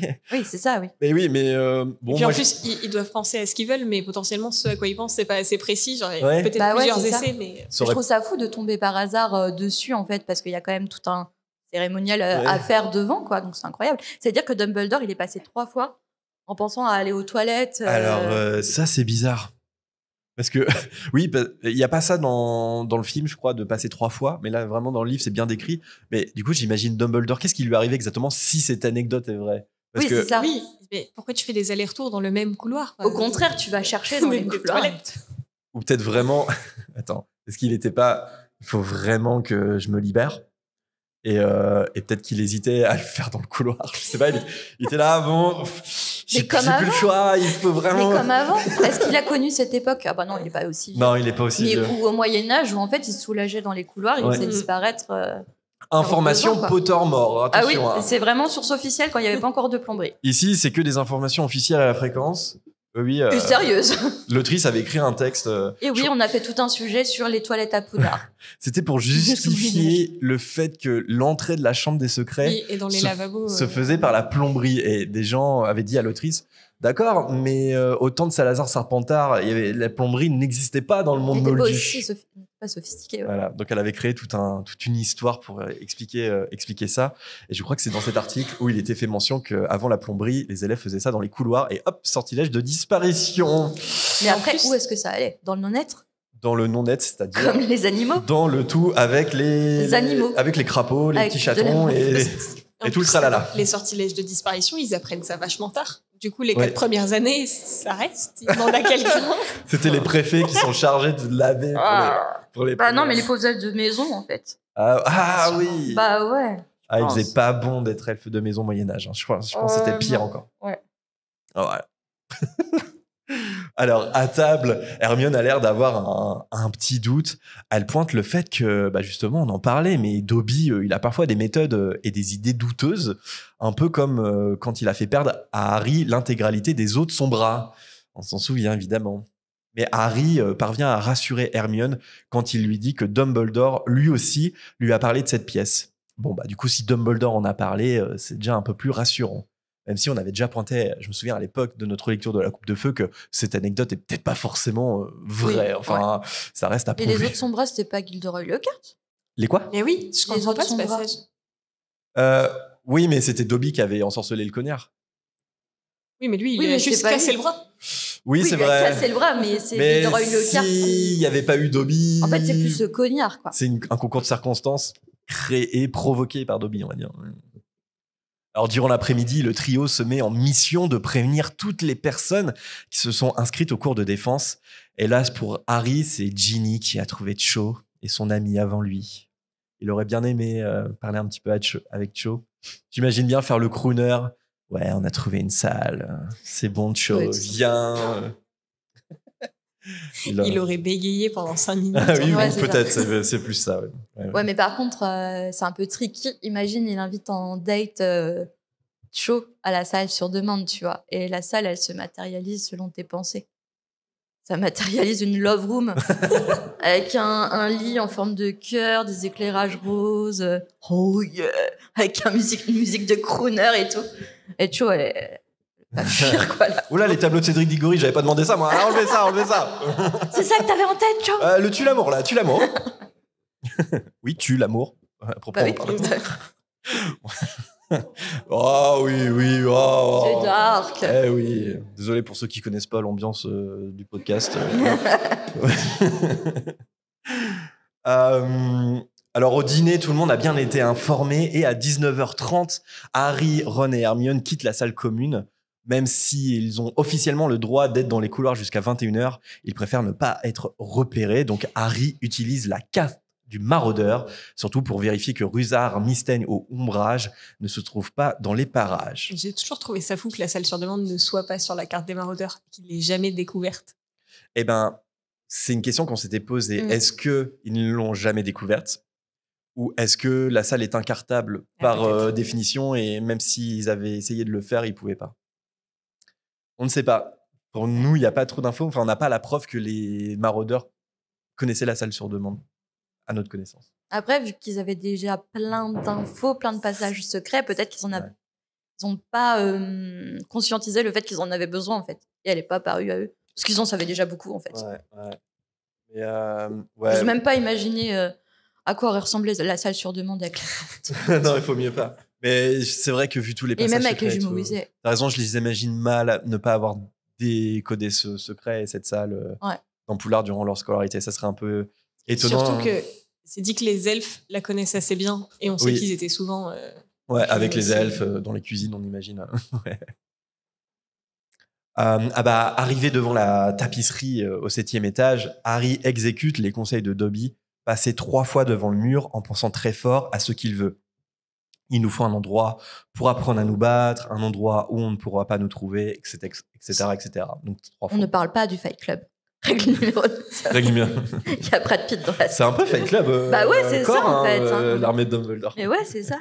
Règle numéro 1, on ne parle pas de l'armée de Dumbledore. Ouais, c'est ça. Règle numéro 2, on ne parle pas de l'armée de Dumbledore. Et venez signer sur le petit parchemin, vous inquiétez pas, il se passera rien si vous le faites. Et après leur 3e passage, heureusement, j'ai envie de dire, une porte en bois apparaît dans le mur.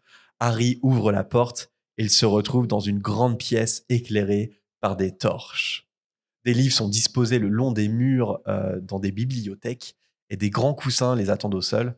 Il y a aussi tout un tas d'artefacts sur des étagères au fond de la pièce, des scrutoscopes, une grande glace à l'ennemi comme celle de Maugrey notamment. Hermione est fascinée par tous les livres qui se trouvent dans la pièce, évidemment, et l'air ravie, elle conclut que c'est l'endroit idéal pour apprendre à se défendre. Et sans plus attendre, elle saisit un ouvrage et elle s'assoit sur un coussin pour lire. Est-ce étonnant de la part d'Hermione ? Non, on est raccord. Il lui fallait pas grand-chose pour la convaincre. Votre salle sur demande idéale, elle ressemblerait à quoi ? C'est une bonne question. J'ai pas forcément envie de le dire. J'ai pas forcément une idée très précise en tête, mais oui. Mais toi, pourquoi tu sais, t'as pas toi envie de le dire ? Bah, des chats. Ah oui, en mode cosy, oui. Bah, t'imaginais quoi ? Non, rien, non, mais... J'ai pas envie de le dire, non mais attends. Non, mais... Non mais t'as pensé à quoi ? Non, je pensais à rien. J'avais pas d'idée derrière la tête. C'était juste ta pièce idéale, ton endroit idéal. Pas des trucs bizarres, genre la chambre rouge, là, dans 50 nuances degrés. Non, mais sans ça peut toucher à... Je sais pas, non, rien, j'ai manqué une occasion de me taire. Mais toi, donc des chats et... Bah, bien sûr, nos 3 chats. Tout adapté pour les chats, pour qu'ils vivent leur meilleure vie, avec plein de bouquins, plein de fauteuils trop cosy. Un portrait de toi, bien évidemment, mon bien-aimé.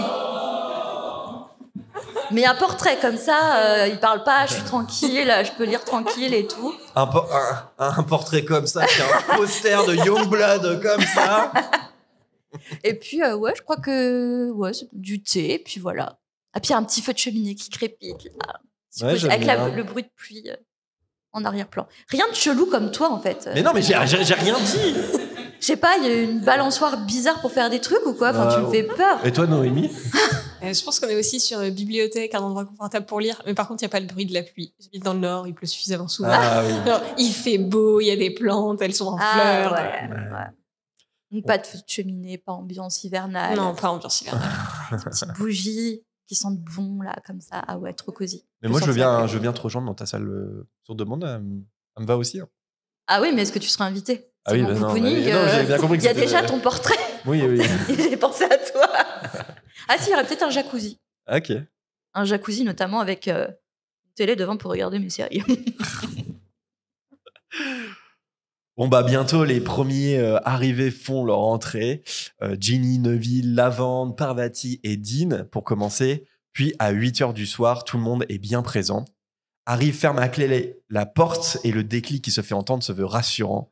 Toutes les têtes sont tournées vers lui, donc c'est un peu nerveux qu'il prend la parole pour commencer officiellement le premier cours. Il leur annonce qu'ils ont trouvé cet endroit pour leur réunion et qu'il est content de voir que cette décision a l'air de faire consensus. Dean est fasciné par les détecteurs de magie noire et Fred, lui, se fait la remarque qu'il est sûr d'être déjà rentré ici alors que lui et son frère fuyaient Rusard, mais que la pièce était un placard à balai à ce moment-là. Pour le coup, je pense que cette anecdote est vraie. Oui. Là, C'est cohérent, j'en doute assez peu. carrément. Et puis là, tu les imagines plus faire des allers-retours en cherchant une Oui. cachette. Ouais. Mince. C'est plus cohérent, ouais. Ouais. Hermione lève la main et suggère de commencer en élisant un chef. Cho dit aussitôt que c'est Harry le chef. Voyons, c'est Harry. Harry est notre leader à tous.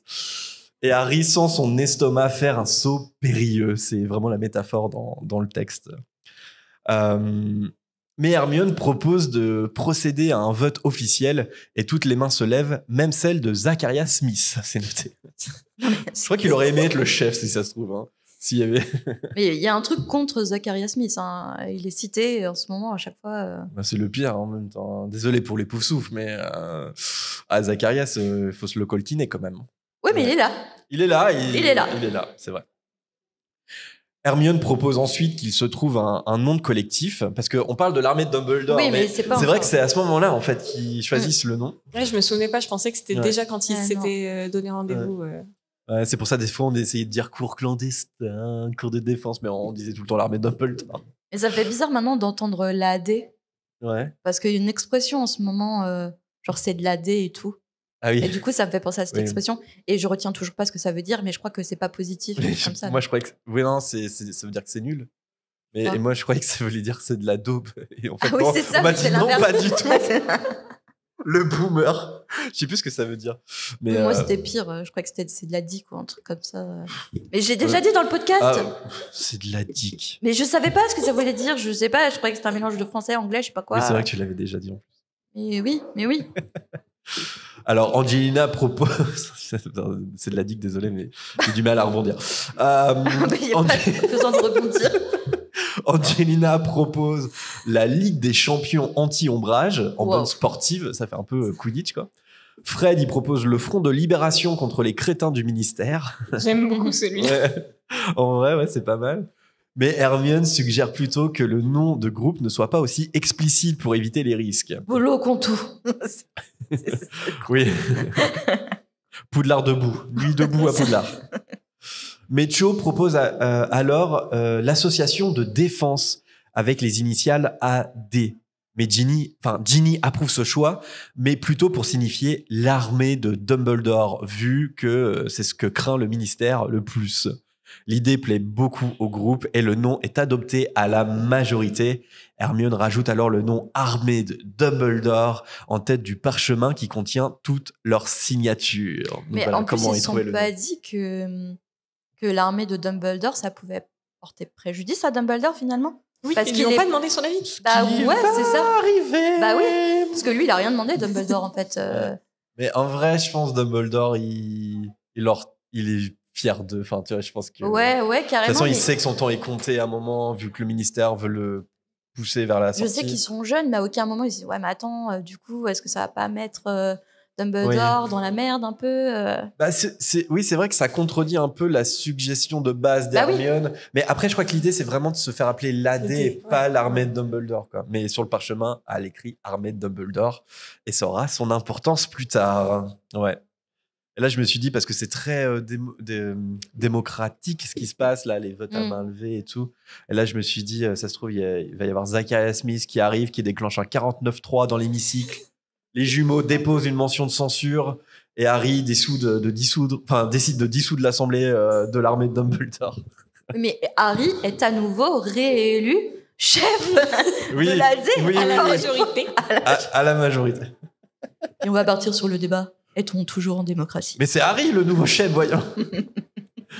Maintenant que ces détails importants sont traités, place à la pratique. Harry propose de commencer par l'apprentissage de son sortilège préféré d'amour, l'Expelliarmus, le sortilège de désarmement. Zacharias proteste en disant qu'il doute qu'un Expelliarmus puisse vraiment les aider, mais Harry lui rabat son caquet en disant que ça lui a sauvé la vie contre Voldemort en juin dernier. Il pourrait changer de perso qui a toujours le mauvais rôle, quoi. Zacharias Smith, Oui. vraiment, il est là Non, mais oui, c'est pour ça que je le être dis. pénible. Ouais, carrément. Ouais. Limite, moi, j'aurais bien aimé que Zacharias, on l'avait déjà dit, j'aurais bien aimé que l'autrice en fasse un Serpentard un peu qui a beaucoup de doutes, ou Ah oui, je tu vois. vois, qui est en mode qui sait pas s'il a tout à fait sa place ici, mais en même temps il se retrouve pas dans la maison Serpentard. Ouais, et du mais coup, il l'aurait pas pourrait pris. avoir ce Non, genre il de l'aurait remarque. pas pris. Ils l'auraient pas pris parce Ouais, qu'ils font mais- pas confiance aux Serpentards. On avait eu cette conclusion, hélas. Ils ont pas assez Ouais. d'ouverture d'esprit. Ouais. Ils sont pas assez woke pour accepter les Serpentards. C'est woke. Non, mais oui, c'est un peu ça. L'ouverture d'esprit, quoi. Ouais. Et là, je me suis dit, parce que Harry dit, ouais, mais l'Expelliarmus, ça m'a sauvé la vie l'année dernière. Mais après, je trouve que, pour être tout à fait exact, c'est surtout le fait que sa baguette soit jumelle avec celle de Voldemort qui lui a sauvé la vie. Oui. C'est pas tant Oui. le fait qu'il a lancé un Expelliarmus. Là-dessus, Harry, il a arrondi les angles. Hein. Ouais. Ça, à chaque fois, ça lui sauve la vie parce Ouais. que c'est Harry Potter et il a la baguette jumelle. Oui. Ouais. Clairement, même à la fin. Parce que n'importe qui balance un Expelliarmus à Voldemort, Ouais. il finit comme Cédric Diggory. Donc là, on parle de sortilège. Je vous propose un petit quiz. Je l'avais déjà fait en stream. Donc ça se trouve, des gens qui ont vu le replay ou qui ont vu sur Twitch vont s'en souvenir. J'aime bien regarder les sortilèges qui sont les plus utilisés dans la saga. Ah oui, j'étais là. Et ce qui est génial, c'est que les fans ont fait des travails de recherche et d'analyse, de recoupement formidables. Et je tiens à souligner, je l'avais fait aussi sur Twitch, il y a un fan du nom de Skylar Johnson qui s'est amusé à répertorier chaque sortilège prononcé dans les livres, avec citation à l'appui à chaque fois que tu as la citation. Alors, il faut que le sortilège il soit formulé, c'est-à-dire que les sortilèges informulés, ça compte pas. Oui, parce qu'il y avait une polémique sur ton Oui. un Sortilège non, c'est vraiment Ok. le nombre de fois que les sortilèges sont prononcés, donc ils sont écrits dans le texte. À votre avis, quels sont le top 3 des sortilèges qui sont prononcés dans Harry Potter? Ah, Du j'étais coup, il y là, a je me suis- Expelliarmus. Eh ben, il n'y a pas Expelliarmus. Oui, je peux le dire. En fait, il y a 2 premiers ex-aequo Il y a Axio. et Expelliarmus est 3e. Il y a Axio. Ouais, Axio est premier ex-aequo. Bonne réponse. Et il y a un 2e ex-aequo. Avada Kedavra. Ce n'est pas Avada Kedavra. Avada Kedavra est 5e. Je sais pas si dans le public il y a des propales. Pas Lumos, non. Lumos est 4e. Wingardium Leviosa, il revient que dans le premier, je pense qu'on l'entend. Ouais, puis Wingardium après, Leviosa, elle est même pas dans le top 10. Expelliarmus, pas. Stupéfix, Stupéfix, il est 2e, mais il est pas premier ex-aequo, il nous manque le 2. Ah, ex-aequo avec Axio. Ouais. C'est pas Lumos, Non, pas Lumos, Lumos. il est 4e. Réveillon. Réveillon, non, ça c'est dans Hogwarts Legacy, il est top 1. Non, c'est pas Réparo. C'est un sortilège qui, Ah, mais j'étais là, j'arrive pas à m'en souvenir. qui te protège. Expecto Patronum. Bravo. Ouais. Donc Axio et Expecto Patronum, premier ex-aequo, ils sont tous les deux cités exactement 34 fois. Et Stupéfix 27 fois, Expelliarmus 25 fois. Voilà. Mais attends, il s'est vite fait rattraper sur le Spéropatronum parce qu'il l'apprend qu'à partir du 3. Du 3, ouais. Ouais, on doit Ouais, beaucoup ouais. l'entendre dans le 3, je pense. Ouais. Mais Axio, moi, à chaque fois, ça m'étonne. Mais Bah, c'est vrai que, ouais. C'est pareil, dans le 4, on l'entend beaucoup quand il l'apprend, quand il s'entraîne. Oui, c'est vrai. Ouais, Puis c'est le truc le plus facile. Ouais, déjà, quand t'as un Sincèrement, cours- on aurait une baguette, Axio, ça serait en permanence. Ouais. Alors, sous la direction de Harry, les membres de l'AD se réunissent 2 par 2 pour s'entraîner au fameux sortilège de désarmement. Neville se retrouve seul, alors Harry se met avec lui. Et là, ça m'a fait de la peine, là, le pauvre Neville. C'était toujours- sûr qu'il y en avait un qui serait tout Bah seul. ce serait ouais. Neville. non, mais forcément. Tu sais, c'est un peu le gars qui, quand il y a les équipes de sport, là, avec des capitaines qui choisissent, c'est Neville. C'est le dernier. C'est le dernier. C'était moi tout le temps la dernière choisie. Bouh. C'est trop nul en sport. Oh, la nulle. J'ai vécu ces moments de Loose. solitude. C'est là. Bon, bah, Marina, quoi. Ouais. Oui, c'est ça. Où ils font semblant d'hésiter encore Oui, entre oui. toi et personne. Oui. Je sais pas trop. Il préfère limite personne, mais bon, il y a le droit de dire. Marina, au bout d'un moment. C'est pour ça que je me faisais tout le temps arrêter par mon médecin pour le sport, où j'avais beaucoup mes règles.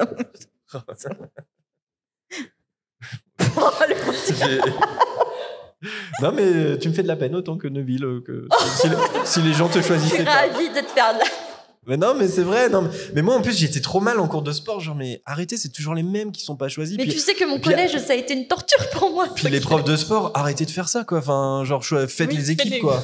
Arrêtez, quoi. Ouais, les profs, franchement, Ouais. ils savent qu'à chaque fois, ça blesse des gens et tout. Puis de choisir, ouais, à chaque fois, c'est choisir les copains, les copines et tout. Et t'es là, j'espère que je suis pas dans le groupe des mean girls et tout, ça va être horrible. Les mean girls. C'est ça. Alors, des expelliarmus retentissent partout dans la salle et des baguettes volent dans tous les sens. Mais Harry remarque que ce sortilège de base n'est pas maîtrisé par tout le monde, loin de là.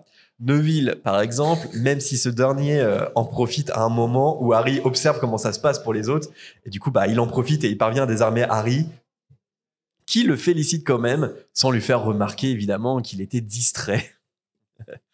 C'est un bon prof quand même, il est bravo, même s'il sait que bon, voilà. Harry laisse ensuite Neville avec Ron et Hermione pour pouvoir faire le tour des autres élèves. Zacharias galère parce que à chaque fois qu'il lance le sortilège, c'est sa propre baguette qui lui saute des mains et Harry remarque assez rapidement que c'est un coup de Fred et George qui en fait le désarme. Non, mais Zacharias, c'est vraiment. En fait, il finit par être bully, en fait. Oui, Moi, je oui. pensais que c'était les jumeaux au départ, mais qu'ils avaient genre, filé une fausse baguette. Ah oui. Ensuite, je me suis dit, non, c'est pire que ça. Ouais, c'est eux qui. Oui, parce qu'en plus, ils fabriquent des fausses baguettes à un moment donné. Oui. Non Ouais, mais c'est Ouais. peut-être plus tard. Ouais. Je sais plus. Ouais. Non, c'était dès le 4, je crois. C'était quoi C'était Dès dès le la coupe Ah de ouais feu, me semble-t-il. Ginny s'en sort bien contre Michael Corner. En tout cas, mieux qu'Ernie Macmillan qui fait des gestes inutiles dans tous les sens. Les frères Crivet font plutôt voler les livres que leurs baguettes à travers la pièce. Bref, c'est un joyeux bazar. Alors, au bout d'un moment, Harry veut faire une pause, mais personne ne l'entend dans le brouhaha général. À ce moment-là, il tombe pile sur ce dont il a besoin, un sifflet qu'il utilise immédiatement, et ainsi tout le monde baisse sa baguette. Et là, ça m'a fait rire un peu parce que Harry, il veut faire une pause, mais tout ce qu'il leur dit, c'est c'était pas mal, mais ça peut être mieux. Alors, on recommence. Et il leur donne pas de conseils. Et du coup, j'ai douté un peu d'eux. Mais Harry, est-ce que c'est vraiment un bon prof de défense parce que... En même temps, c'est dur d'être prof.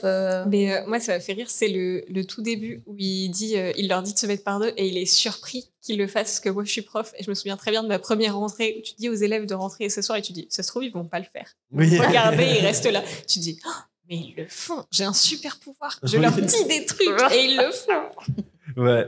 Là, après, ils sont volontaires, quoi, pour venir. C'est un peu, c'est le prof de la fac, quoi. Harry, il fait cours à des élèves qui sont volontaires. Donc, je pense que c'est un peu plus simple pour lui. Mais là, je me suis dit vraiment sur la méthode pédagogique de Harry. Oui, bon, c'est il son les premier arrête cours. pour rien Il dire. les arrête pour rien, mais c'est son premier cours, voilà. Je pense que ça montre aussi le fait que c'est amateur, en fait. la Bah façon oui, dont c'est ils ça, ont ils sont entre eux. Et puis de- finalement, il a pas d'autorité supérieure comme un prof, par exemple. Ouais. C'est leur camarade de classe. C'est ça.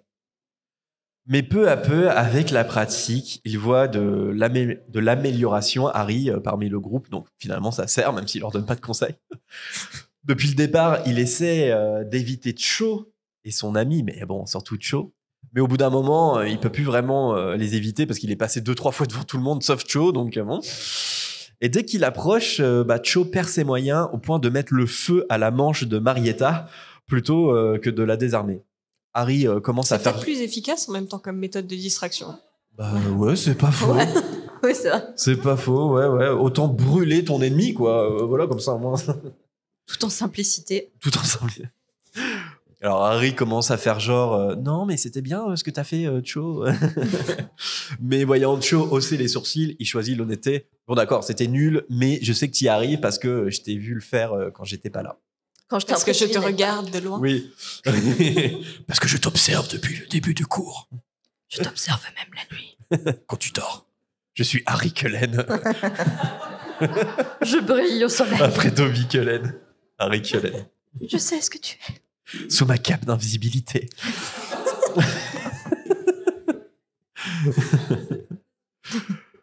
Cho éclate de rire et Marietta semble voir d'un mauvais œil la complicité qu'il y a entre son ami et Harry. Cho explique discrètement que la mère de Marietta travaille au ministère et qu'elle lui a interdit de faire quoi que ce soit contre Ombrage, un peu comme Madame Ombrage, on l'avait vu au chapitre précédent. Mais Cho, Comme Madame Ombrage. Madame Weasley, pardon, Oui, ok. qui Madame Ombrage. Oui, non. Mais Cho l'a quand même convaincu de venir ce soir. ce soir. Ce soir. Ses parents, à elle aussi d'ailleurs, l'ont mis en garde, mais elle dit qu'il est hors de question de rester les bras croisés après ce qui est arrivé à Cédric. Un silence gênant suit les derniers mots de Cho, et Luna, qui se trouve derrière eux et qui, selon toute évidence, a suivi l'intégralité de leur discussion, Luna dit que son père à elle soutient toutes les actions contre le ministère. En même temps, Fudge est un tueur de gobelins qui utilise le département des mystères pour tester des poisons terrifiants, sans compter le tranche-sac ongubulaire. Le complotisme qui gâche tout, du Oui. coup. Et Harry chuchote à Cho de ne surtout pas lui demander ce que c'est un tranche-sac ongubulaire, ce qui l'a fait pouffer de rire. Il est rentré un peu en mode séducteur, là, Harry. Il y a la complicité qui se crée. Ouais, c'est ça. Ouais. Du coup, en se moquant de Luna, quoi, et son père complotiste. Mais Et parce que mon père pense que du coup tous les membres du ministère sont des reptiliens. T'as pas vu les edits sur TikTok et Instagram? c'est un peu comme ils vont s'embrasser. Alors, je sais plus si dans le livre c'est ça, mais dans le film, il y a un peu...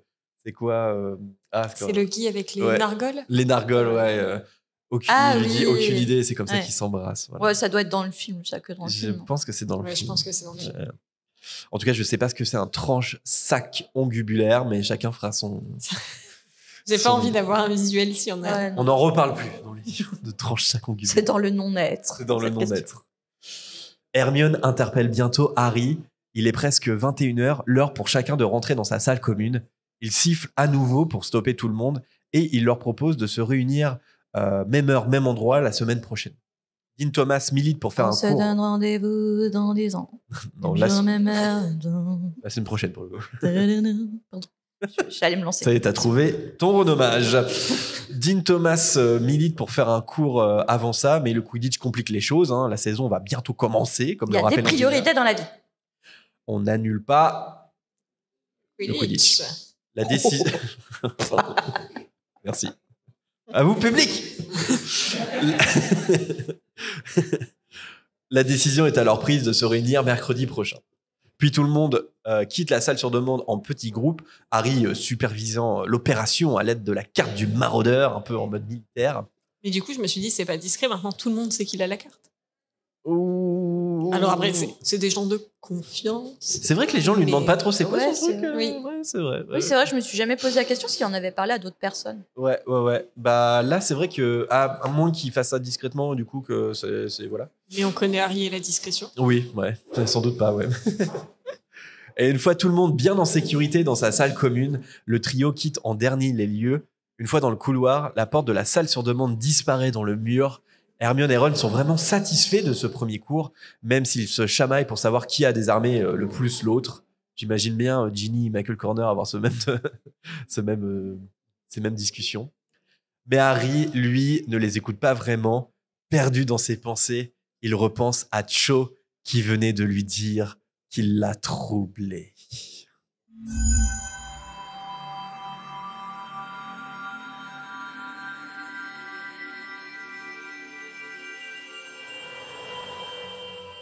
Et c'est une fin de chapitre en ce bal des sorciers 2025. Merci Noémie de nous avoir accompagnés sur scène. Mais merci. Bravo à toi. Merci à Laurette au premier. Oui, merci je t'avais Laurette. expliqué. Je pense qu'on peut applaudir Noémie parce que c'est pas évident quand même. Qui vient d'arriver Oui. il y a 5 minutes avant et tout. Est-ce que tu as apprécié cet Oui, enregistrement? c'était très chouette. Ça va, t'as arrivé Oui. à t'étendre et tout. Mais c'est facile parce qu'on les voit pas. Oui. C'est officiel. Il n'existe pas. C'est horrible. Merci Jérémy, à toi d'être venu. Oui, je suis venu. Ouais. J'ai vu J'aurais la bien lumière, été j'ai vu un embêtée micro. Si jamais tu avais abandonné la partie, mais bon. Merci Marina également pour ta partie oui, de chapitre merci, très brillante sur les furoncles. Oui, vous avez raté les furoncles d'hier. Et t'as raté les furoncles aussi. J'ai hâte de l'écouter. Tu écouteras cette partie très intéressante. Et nous passons à la rubrique le meilleur personnage du chapitre. Ouais. Est-ce que tu as retenu un personnage en bien ou en mal? Ah, alors, en mal, Zachariah Smith. Du coup, Oui. tout le temps dévoté. Et en personnage préféré, ça me fait un peu de mal de le dire, mais j'ai bien aimé Dobby dans ce chapitre. Alors, Dobby, c'est- pourquoi ouais. ça te fait mal de le dire? C'est un personnage que je trouve souvent très agaçant. Ouais. Ah, ok. Et mais là, il est quand même vachement sympa. Et puis, il est tellement content de voir Harry à chaque fois. Et tu peux pas le détester, quoi. Bah, en plus, c'est une amitié vraiment inconditionnel, quoi. Il C'est meurt ça. pour Harry à la fin et tout, c'est horrible. Oui, et puis là, il dit même, c'est lui qui nettoie la salle commune de Gryffondor parce qu'aucun autre elfe Ouais. veut le faire, mais que lui, il est ravi d'avoir des nouveaux vêtements, mais en plus, c'est son rêve de croiser Harry, quoi. C'est alors qu'en C'est vrai, le superstar. ouais, c'est ça. Mais je l'imagine tous les soirs dans la salle commune. Oh, Harry, voilà. Ah bah du coup, je vais aller le regarder dormir. Oui, mais là, du coup, comme il est endormi, il est là. Par contre, ça, c'est vraiment une habitude qui doit arrêter, quoi. C'est- De regarder Mais en même Harry temps, dormir. s'il connaît pas les bons comportements sociaux, on va dire, si personne lui a dit, tu sais, Dobby, c'est pas acceptable dans le Ouais. monde des humains de regarder les gens dormir. Bah, peut-être que C'est les elfes, bizarre. ils se réveillent comme ça, entre eux. Faudrait hein. peut-être dire quoi en même Ouais. temps. Peut-être qu'ils se donnent des claques pour se réveiller, je sais pas, c'est peut-être dans leur culture. Peut-être qu'ils dorment pas. Et toi, Jérém? Moi, je vais retenir quand même Harry, en fait. Harry? Ouais, parce que c'est pas évident le rôle qu'il a, tu vois, de nouveau prof, quoi. Il s'improvise prof, quoi. Et je trouve que ça va, il le fait bien, il s'en sort plutôt bien. Alors, on a noté la pause qui sert à rien, mais c'est OK, quoi. Et puis finalement, il va être utile hein, Oui. en tant que prof de l'AD. Et puis, il gère ses bails avec Cho, là, il commence, il est en mode lover. J'aime bien un petit peu. Et puis, une petite mention spéciale à Fred et George et leur furoncle, quand même. Ça, je l'ai. Voilà, mention spéciale. Et toi, Marina? Bah, moi, je vais rendre hommage à Angelina. Ah oui. Parce qu'elle prend son rôle vraiment très au sérieux de capitaine de Quidditch. C'est la digne héritière d'Olivier Dubois. Mais oui, elle devient va voir possible. McGonagall, peu importe si elle court-circuite Ombrage, Oui, c'est vrai, elle a fait ça, ouais. parce que ça peut être risqué pour elle. Hein, si Ouais. Ombrage apprend qu'elle la court-circuite et tout. Mais non, tant pis, elle prend le risque et tout, et puis elle fait rétablir les entraînements de Quidditch. Après, Ouais. elle sait que McGonagall est plutôt du côté du Quidditch et pas du côté d'Ombrage. Ouais, mais elle peut se dire, par exemple, Ombrage, elle va m'en faire voir Ah en oui. cours et Ah tout. oui, oui, dans ce sens-là. Donc elle est vraiment hyper impliquée, quoi. Donc, Elle se dit qu'elle peut pas ouais. faire pire qu'Harry. C'est ça. C'est ça. Et on va passer à ma rubrique préférée. Le renommage du chapitre. T'en as trouvé un ou Douloureux. pas? Et je t'ai dit ce qui allait se passer. Oui, je... Non, j'ai pas à faire un happening de fou, mais voilà. Noémie, est-ce que tu en as un? J'ai pas été très inspirée, du coup j'avais envie de dire la salle sur demande parce Mais que c'est je super comprends dur, en même fait. pas que ce soit pas le titre du chapitre Oui. en fait.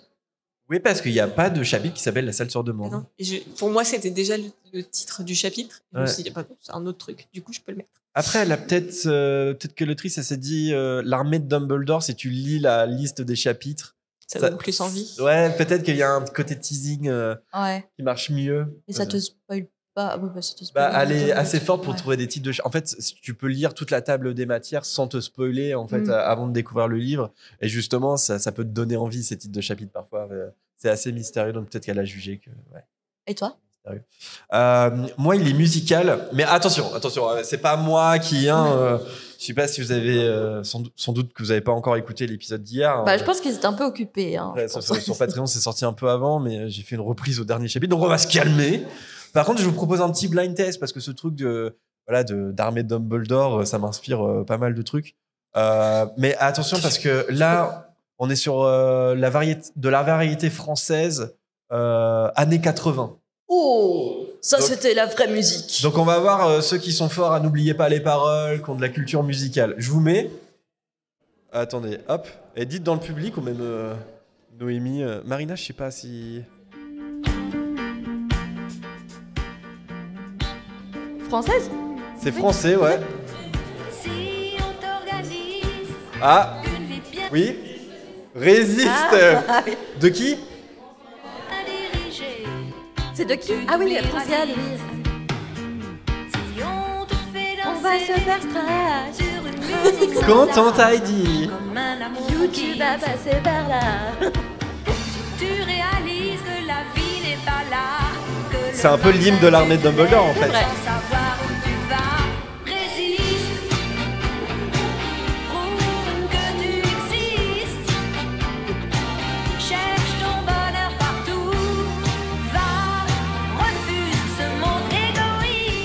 En fait, moi je pense qu'il devrait arrêter chaque cours de l'armée de Dumbledore avec Avec France Gall en fait. Ça serait- Ça devrait être le nouvel hymne des manifs, en fait. En vrai, c'est hyper actuel. Ouais. Bon, et toi, Marina, vas-y. Happening. Ne c'est pas happening, j'ai pas de titre. Ouais. Mais l'année dernière, j'ai exploité quelqu'un dans le public. Oui. Donc cette année, je vais faire pareil. Ok. Est-ce que quelqu'un a un renommage de chapitre? Me décevez pas. Ah, il faut que je choisisse. Si. Les lunettes de Luna.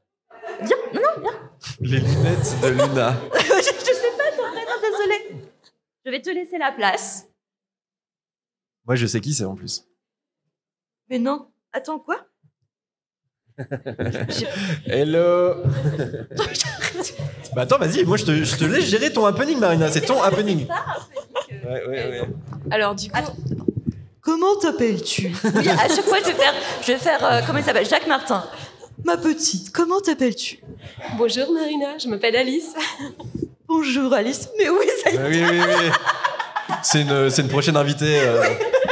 On avait prévu de se voir aujourd'hui, mais vas-y, ouais. Est-ce que tes parents sont dans la salle? Ah, c'est le monsieur avec la caméra, là. Oui, la caméra. Oh, bonjour, monsieur. Oui. Quel chapitre as-tu choisi? Le Front de libération contre les crétins du ministère. Ah, la proposition de de la Fred même Desjardins. manière que dans la SALE, dans le 4, tu sais, ils avaient réutilisé le faux nom que Ron donnait à la SALE comme titre de chapitre. Je trouve que ça aurait fait pas mal en teasing. Voilà. Merci beaucoup, Alice. J'ai préféré mon blind test, mais... non, c'est un très bon... Jacques Martin, ça marche toujours. Ouais. En fait, en vrai, ils auraient dû appeler ça l'armée de Dumbledore et entre parenthèses, la proposition de Fred. Ça aurait été très sympa. Ah, mais oui, en plus, j'ai fait un teasing pour le prochain épisode. Je suis trop forte, en fait, malgré moi. C'est incroyable. C'est inné, en fait. L'heure tourne, je sais pas. Alors, je crois qu'il y a rien après nous. Alors, est-ce qu'on fait quand même 1 ou 2 hiboux sonores? Il n'y a personne de l'orga. Non. Il y a personne pour venir nous censurer. C'est bon? Non. Bah. Il n'y a pas de garde. Après, il y a peut-être des cours. Il y a peut-être il y a des gens dans le public qui vont peut-être devoir partir. Non, ils restent. Ils ont commencé. Ils restent. Bon, on lance cette volière et tant que la Sécu vient pas nous déloger, on continue. Silence, silencio, la fréquence. Putain, mais c'est quoi ce podcast là qui enregistre depuis 3 heures? On en a trop marre de les entendre. On lance la volière? On lance la volière. Allez, jingle.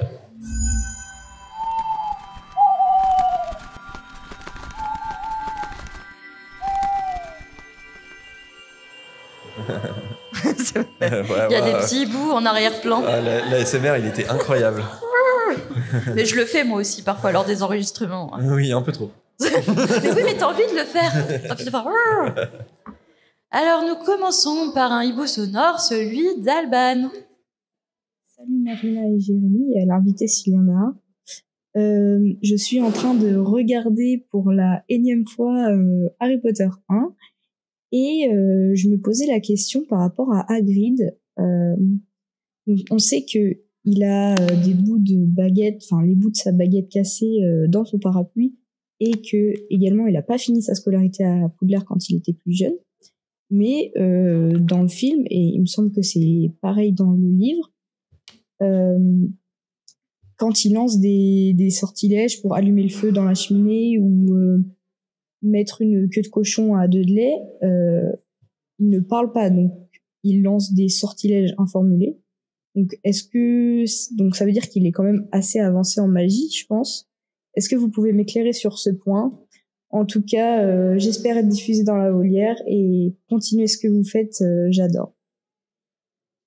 Merci Alban pour ton hibou. Alors oui, tu as été diffusé dans la volière et en plus en public. Oui. Alors justement, Rogue a dit que tous les sorciers n'en sont pas capables donc, de lancer des sortilèges informulés et que c'est une question de concentration et de force mentale, dont certains manquent singulièrement. Et donc du coup, oui, en effet, il faut être très avancé. Donc Hagrid, il a arrêté sa scolarité très tôt. Donc moi, je me suis dit, est-ce qu'il s'est pas entraîné justement pour ne pas se faire prendre à utiliser la magie? Parce qu'il n'est pas censé en utiliser. C'est ça.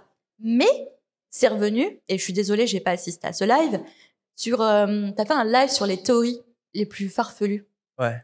Et il y a une théorie qui revient dans mes recherches, c'est la théorie du mange-mort Hagrid. Oui. Et du coup, t'as pas les On l'a sorts... vite débunk, hein. Ouais, non, mais clairement. Mais en fait, il disait qu'en fait, justement, un des arguments pour dire que c'était un mange-mort, c'est que en fait, finalement, il a des pouvoirs assez puissants qui peuvent parfois s'apparenter à de la magie noire. Parce que par exemple, il fait pousser une queue de cochon sur Dudley Alors, en sortilège à un formulé. le truc, moi, que je préciserais juste, c'est que. Et que il dit, pardon, dans la théorie, ils disent que c'est de la transfiguration et que seul un grand sorcier peut le faire. Mais justement, en fait, ce qu'il dit après Hagrid, c'est qu'il voulait transformer Dudley en un cochon. Et on sait que la métamorphose, je pense, transformer un sorcier en un animal, c'est le level le plus avancé, je pense, de la métamorphose. Vu comme il galère à changer des petits objets, etc. Je pense que voilà. Et le truc, c'est qu'il dit, mais comme il ressemblait tellement à un cochon, il y a que la queue qui est apparue.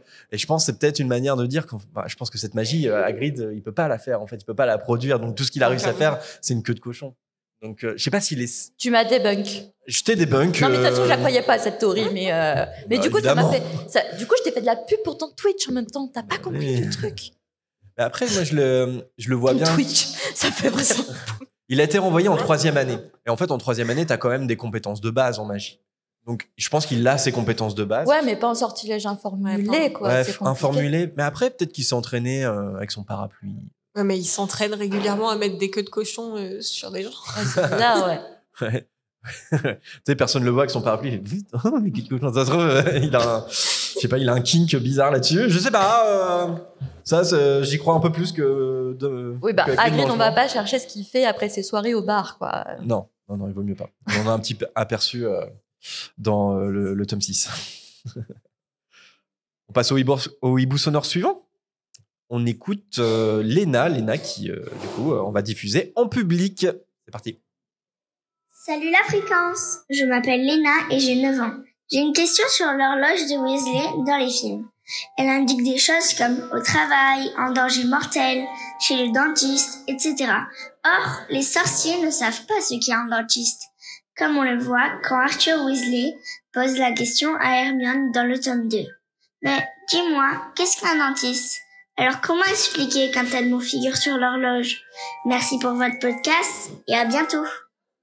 Merci beaucoup Léna. Et j'espère que tu as apprécié nos blagues sur les furoncles en première partie vu ton jeune âge. Il y a toujours un moment où quand j'écoute les hiboux sonores et c'est des jeunes personnes, des jeunes enfants, je fais « Oh, c'est trop mignon !» Et après, je repense à toutes les blagues limites que j'ai fait depuis ces dernières années. Après, ça va, c'est l'innocence de l'enfance, donc... Moi, Marina, je les vois un peu comme des petites piqûres de rappel. Bah ouais, non mais clairement, ça... Alors, comment expliquer que sur l'horloge des Weasley, il y a chez le dentiste, alors que les sorciers ne savent pas ce que c'est ?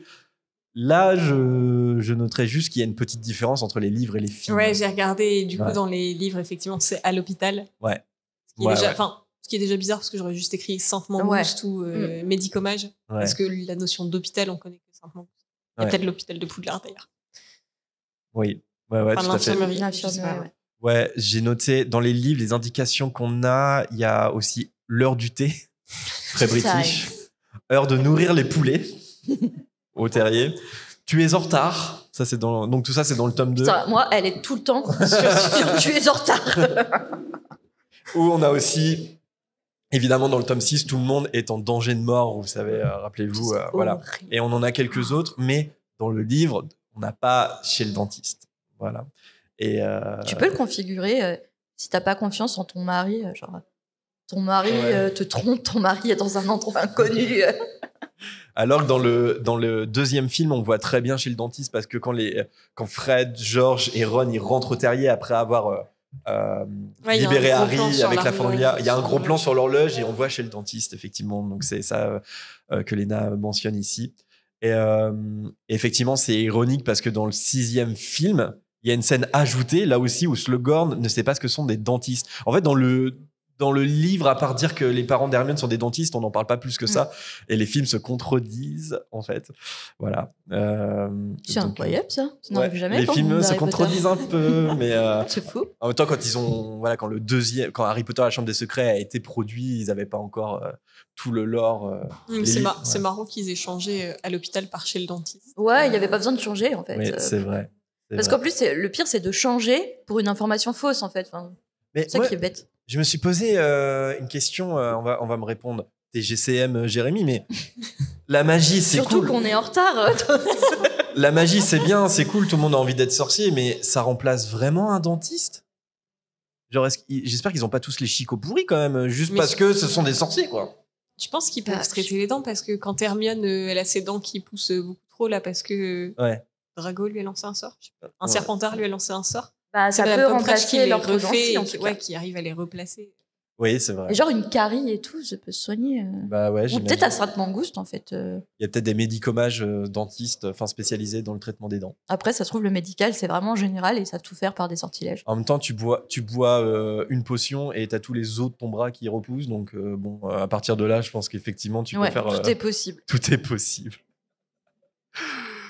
On s'arrête peut-être là pour la volière. C'est ce que j'allais te demander. Histoire de pas trop déborder, ouais. Que sinon, on va se faire virer en direct. Il y a la sécu vraiment qui va arriver. Il y a Ombrage qui va arriver. Il y a Magical Events, ils vont arriver. C'est l'inquisitrice. Il y a Ombrage. Mais du coup, cette année, il n'y a pas Ombrage. Non, je l'ai pas vu, Ombrage. Mais non, mais parce que c'est pas dans le. Parce que cette année, le thème, en fait, c'est les animaux fantastiques. Ah oui. Et ça se passe à New York. Bah, donc oui. c'est pour ça qu'il n'y a pas Ombrage, je pense. Ah bah, j'ai pas vu Grindelwald. Il y a des incohérences, moi, j'ai quand même. Et cette volière est terminée. Pour participer et être diffusée dans la volière, comme d'habitude, vous pouvez nous envoyer un message vocal d'1 minute, soit en MP sur nos réseaux, soit par mail. Vous pouvez aussi nous envoyer des messages ou des commentaires par écrit. On lit tout ce qu'on reçoit avec beaucoup de plaisir. C'est faux. Non, je plaisante. Si votre hibou n'est pas sélectionné pour la volière, n'hésitez pas à nous envoyer un si ça fait un moment que vous l'avez fait. Autrement, j'en diffuse aussi de temps en temps sur Twitch. Les replays sont dispo sur YouTube. T'as pas besoin de faire ma com, je la fais. Sur la chaîne Stream. T'as besoin de moi, ça y est. Sur la chaîne Stream 9 3/4, si jamais ça vous intéresse. Et si vous souhaitez nous rejoindre peut-être un jour en tant qu'invité, alors ça sera pas sur scène, c'est pas souvent qu'on fait ça, mais ça peut. Je reviens Bal des Sorciers en tant que podcasteur. Ouais. Ça peut. Là aussi, on vous demande de nous envoyer un vocal ou une vidéo de présentation par email ou sur Discord. 2 minutes maximum pour la présentation, c'est bien. Et bon, bah là, c'était un peu spécial parce qu'on a eu 2 invités sur un seul chapitre enregistré en public. Mais autrement, c'est la procédure habituelle pour participer. Voilà.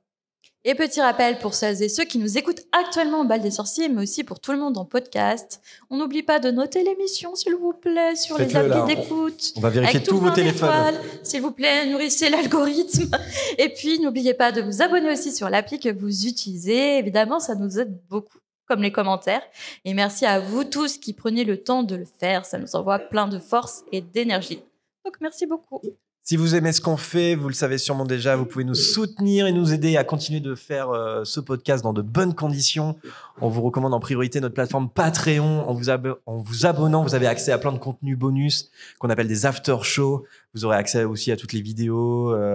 Enfin voilà, et puis en plus vous nous soutenez quoi, tout simplement. Et en vidéo, c'est la preuve, on a du bon matos grâce à vous. Ouais, exactement. Et donc là pour l'after show, on n'a pas encore décidé, mais peut-être qu'on va pouvoir revenir avec Laurette pour faire un petit bilan. Je sais pas, on n'a pas encore décidé, donc voilà. Mais un petit instant de discussion tranquille sur ce week-end. Et donc un grand merci à toute notre communauté de fidèles patronus. Je sais qu'il y en a dans la salle, donc merci à tout le monde. Et bon, je crois qu'on peut applaudir tous Noémie qui nous a accompagnés aujourd'hui. Et Laurette aussi. Et Laurette. Et vous. Et vous, merci de nous avoir accompagnés ce week-end. Merci beaucoup. Merci au Bal des Sorciers. Merci à Magical Events aussi pour nous permettre d'enregistrer. De faire un enregistrement par jour comme l'année dernière, c'est super cool. Et en plus sur scène cette année, merci beaucoup de nous avoir fait confiance. Ouais, franchement, merci à Magical Events pour l'orga au poil. Incroyable. Ouais. Tout le monde est bénévole et tout le monde se donne à fond. Exactement. Incroyable. Incroyable. Oui, tu voulais dire Non. Alors, je sais pas s'il y en a dans la salle, mais vous savez, il y a une tradition à toute fin de chaque chapitre. On cite les tipeurs sur Tipeee. Je sais pas s'il y en a, mais il y en a pas. Il y a des irréductibles. Ouais, c'est les irréductibles. Merci beaucoup. Big up à Corsetti, Lou, Marinette, Kia, Dispirit, Bispack, Lucie, Aurélien, Pokipims, elle est pas là? Non. Errol, j'avais du mal à dire. Errol, Sophie, Pamela Val, Magara Pointe, Mugiwara, James et Chloé. Quant à nous, on se retrouve soit pour un after show Patreon, soit pour la suite de notre lecture de podcast. Il s'agira du chapitre 19 qui a pour titre Le lion et le serpent. À bientôt tout le monde et bon bal des sorciers à tous. Merci, à bientôt. Merci.